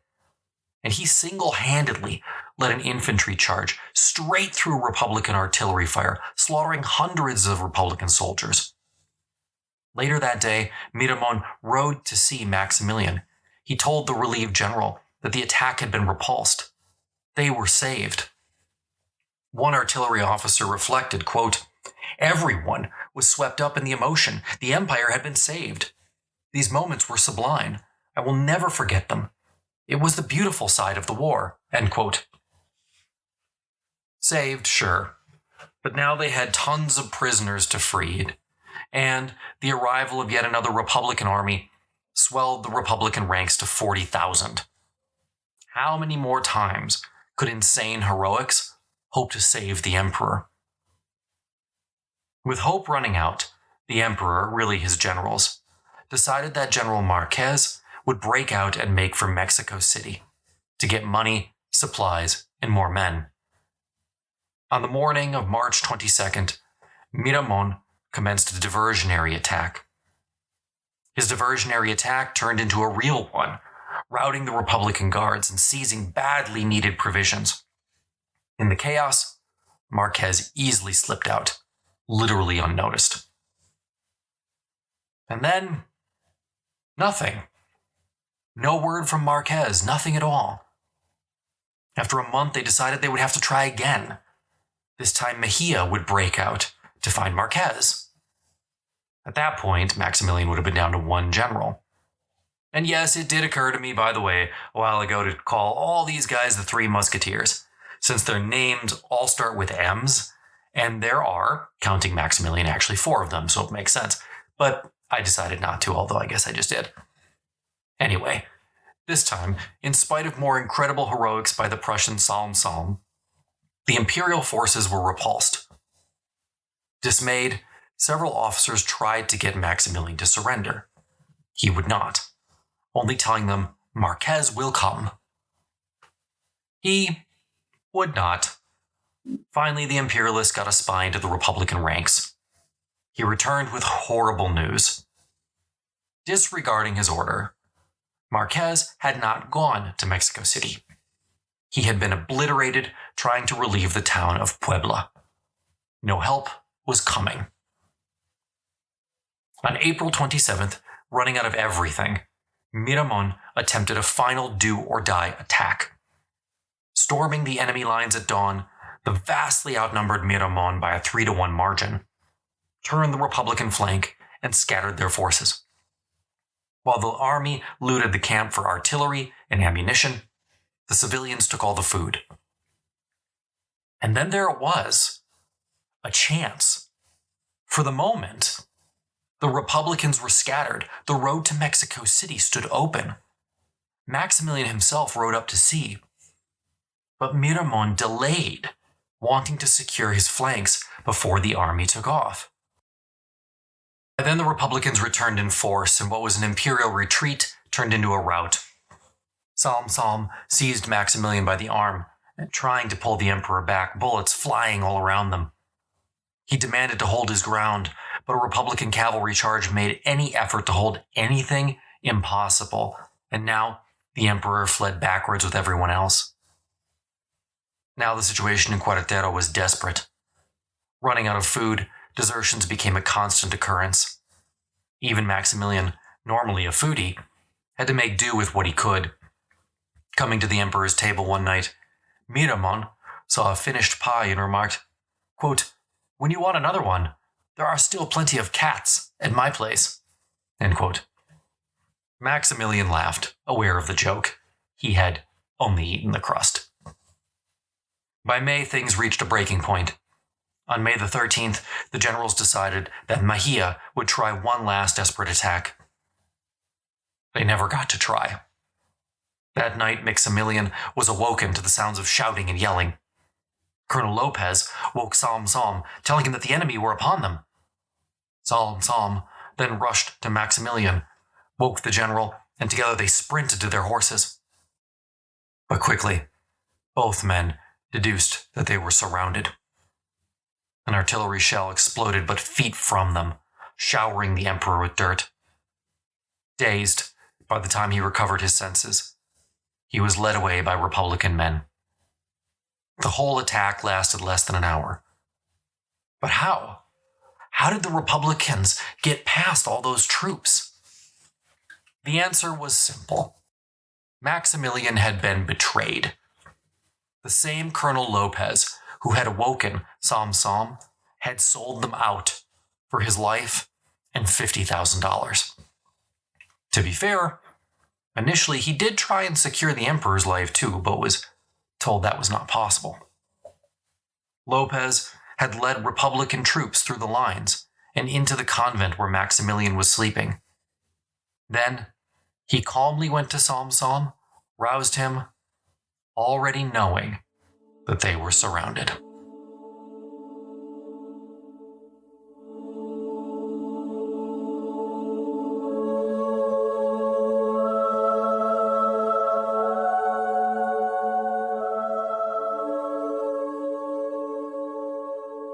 As Maximilian's health continued to deteriorate, the Republicans decided to move him into a different nearby convent.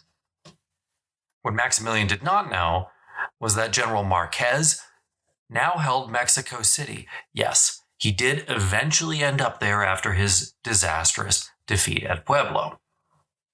he had refused to surrender, and now Maximilian wondered if he might be able to parlay that into something. He told the Republican general that he would freely abdicate and surrender the capital if he were allowed to go free. According to reports, the general considered doing this. But then, news arrived from Juarez that Maximilian was to be prosecuted under the law of January 25, 1862. Under this law, anyone who aided the French intervention was to be killed. Moreover, under this law, a court-martial, not a jury trial, passed judgment. Basically, this meant that anyone tried under the law was as good as dead. Maximilian, Miramon, and Mejia were all to be tried. On May the 24th, the prosecutor visited the emperor, read him the charges, and then, oddly, asked him a series of questions to confirm his identity. I don't know what would have happened if Maximilian had lied, but he didn't. Instead, he mocked the proceedings and called the indictment, quote, laughable, clumsily, and spitefully made. I am something of a lawyer myself. They will have a hard fight with me. I do not give up easily. End quote. It was not, however, laughable. As I said moments ago, anyone tried under this law was basically already condemned to death. Thus, Salm, who was still on the compound, came to Maximilian and bluntly told him escape was the only option. Salm had secured the confidences of a Republican officer, who in exchange for $30,000 and 1,000 ounces of gold when the thing was done, agreed to spring Maximilian from jail. Maximilian made things more difficult by insisting that Miramon and Mejia needed to come as well. But Salm made it happen. The plan was to escape on horseback to Veracruz, where an Austrian ship was waiting. Now, at the last moment, the officer told Salm he needed another $5,000 for the captain of the cavalry. Salm got it. The plan was set. They would slip away that night, June the 2nd, 1867. Meanwhile, international forces were also trying to save Maximilian. A Prussian delegation was already on the way from Veracruz. Franz Josef had convinced Secretary of State William Seward to tell Juarez that if he executed Maximilian, his reputation would be badly damaged. And Salm's wife herself had gone to see Juarez to beg for more time, at the very least. And he did ultimately approve a delay until June the 13th. So it was on June the 2nd, the day of the escape, that Maximilian received a telegram telling him diplomatic help was on the way. He summoned Salm and told him he could no longer escape. His honor would not allow it. The next day, the guards were changed, and due to the arrival of foreigners, the security around Maximilian doubled. The chance for escape had gone. Now, once Maximilian's lawyers from Mexico City arrived, they told the emperor that this was all a show trial. His true fate would be decided in Juarez's cabinet. So, they sent out to San Luis Potosi, where Juarez was, to try and sway the outcome. Now, there was no chance they would be able to persuade Juarez that Maximilian was innocent. So instead, the focus was on simply avoiding the death penalty. Awaiting the trial in prison, still feverish, Maximilian slept if he could, and played dominoes with Miramon and Mejia to pass the time when he could not. At some point, he spoke with the Prussian envoys. He told them two things. First, that his army was never defeated, but only undone by treachery. Probably a half-truth at best. Second, that as soon as he was back in Europe, he would enroll in the Prussian army to fight the perfidious French. Given his clear lack of martial ability, I'm not sure what the Prussian envoys thought of that. Ultimately, Maximilian never actually went to his trial, crying out, quote, "I will not go to court. Oh, it is impossible for me to go to the court," end quote. Eventually, his presence was excused. On the night of June 13, 1867, the court-martial began. Mejia and Miramon, the latter suffering from a bullet wound to the face, were forced to appear. The trial itself took place in the opera hall, with the two prisoners sitting on the stage for effect. The prosecution then accused Maximilian in absentia of 13 counts of violating the 1862 law, the most serious of which was the Black Decree that held no quarter would be given to surrendering soldiers. Now, during the trial, a French diplomat who was watching tapped an Austrian diplomat on the shoulder and asked to speak to him outside. After some small talk, he revealed that Maximilian's second escape was planned for that night. The guard had already been bribed, $100,000. Everything was set. Now, interestingly, this time the plan came together not through Psalm, but his wife, who befriended and tried to bribe the captain. Luckily, he spoke good English because she didn't speak any Spanish. The idea was herself, Psalm, Miramon, Mejia, Maximilian, and his personal physician would all flee together. Maximilian was all in on this, but the problem is, a lot of the conspiracy was just in his head. In reality, the captain had never 100% agreed to the idea, and said he would only do so if all the other guards bought in, an impossibility for sure. Psalm's wife even tried to clinch the deal by prostituting herself to the captain, but he still said he needed to think about it. The next morning, June the 14th, he told her that the arrangements were made, but that the plan could not go forward until the next day. And then he walked straight to his superior and told him everything. All the European diplomats were rounded up and forced to leave the city. Out of options, Maximilian watched as the court-martial finished up just before midnight on June the 14th, returning, of course, verdicts of guilty for all three men.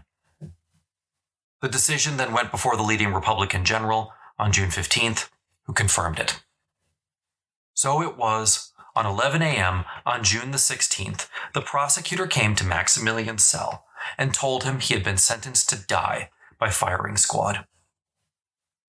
For his part, Maximilian sent a personal telegram to Juarez, asking him to spare Miramon and Mejia, saying that if there must be a victim, let it be him. 15 minutes before his execution, he gave his wedding ring to the personal physician, who was still allowed to remain by Maximilian after the foiled escape attempt for some reason, I don't know why.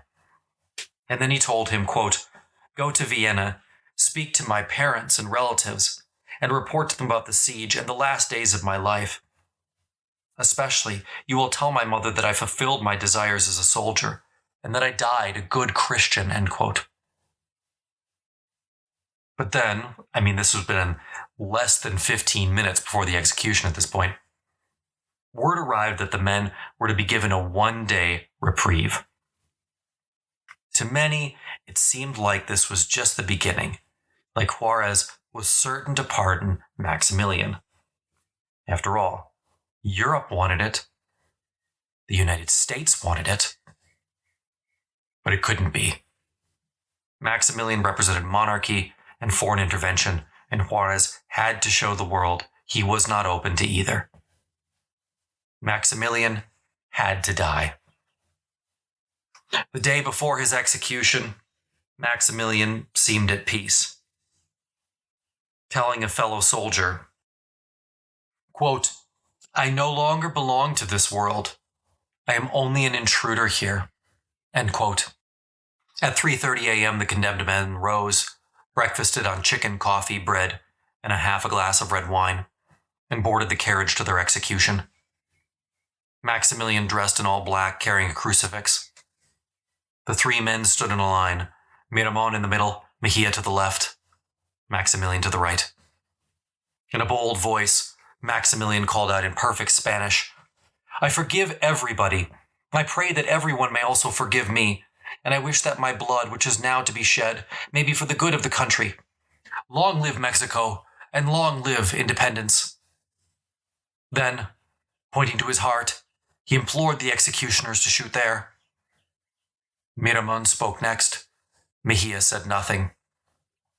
They could hardly miss, of course. The executioners were standing barely 5 steps away. The shots rang out, and the last emperor of Mexico fell to the ground, dead. Maximilian's body was placed in a cheap wooden coffin and taken back to the convent. According to Psalm, the doctors treated the body with disdain. Juarez did not initially release the body to Austria, hoping to use it as leverage to get Franz Josef to recognize a republic in Mexico. They more or less botched the embalming process before sending the body to Mexico City. So by the time it made its way to Austria months later, it was badly decomposed. So what are we to make of Maximilian? Here I want to quote directly from Edward Shawcross again. The taciturn epithet, "Had he never been emperor, no one would have doubted his ability to reign," fits Maximilian perfectly. As a European prince, he was liberal, enlightened, and generous. He brought these qualities to Mexico and tried to put his beliefs into practice. He wanted to improve the lives of his subjects, to free those trapped in peonage from poverty, and make Mexico a great, powerful nation, secure from U.S. invasion. He saw himself as a modern, munificent sovereign, a patron of the sciences and arts, and a champion of education. He even transcended some of the prejudices of his time.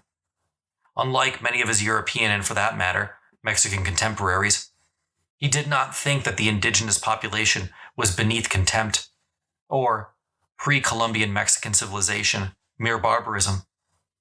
Many Mexicans from across the political spectrum supported his empire, some from party loyalty, some from self-interest, but others because they saw the emperor as a leader who could bring peace, stability, and progress after years of civil war, end quote. Ultimately, I think Maximilian lived in a fantasy world, and that fantasy illusion eventually killed him. He knew he didn't have British support, one of his requirements for accepting the crown, and he knew, or should have known, that the Mexican people didn't want him. They already had their Republican hero in Benito Juarez. But in spite of all these warning signs, he went anyway. Consumed by the idea of Hapsburg honor, he refused to leave Mexico after Napoleon abandoned him, and his cause was doomed. To that extent, I guess he reminds me a bit of Harry Hotspur from Shakespeare's Henry IV, Part 1.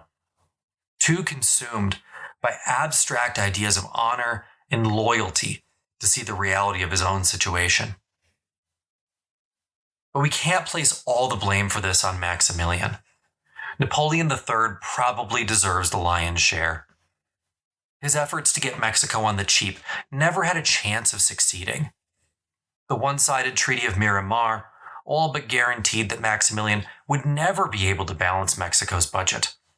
Not that he tried, of course. All Napoleon did was plunge Mexico into 10 more years of chaos a mere 25 years after it secured its independence. He wanted to create a bulwark against the United States. But all he did was to encourage an even more robust interpretation of the Monroe Doctrine. Indeed, it wasn't until the Cuban Missile Crisis of the 1960s that the doctrine would be trotted out again with quite so much gusto. In the end, the efforts to make Maximilian the Emperor of Mexico led only to tragedy. Personal tragedy in the case of Maximilian, and certainly his wife Carlotta. National tragedy for Napoleon III, whose foolish wasting of French resources no doubt contributed to the catastrophic defeat of France in the Franco-Prussian War and the rise of Germany. And we must not forget untold human tragedy for numberless Mexican people who found themselves expendable pawns in a game they never agreed to play.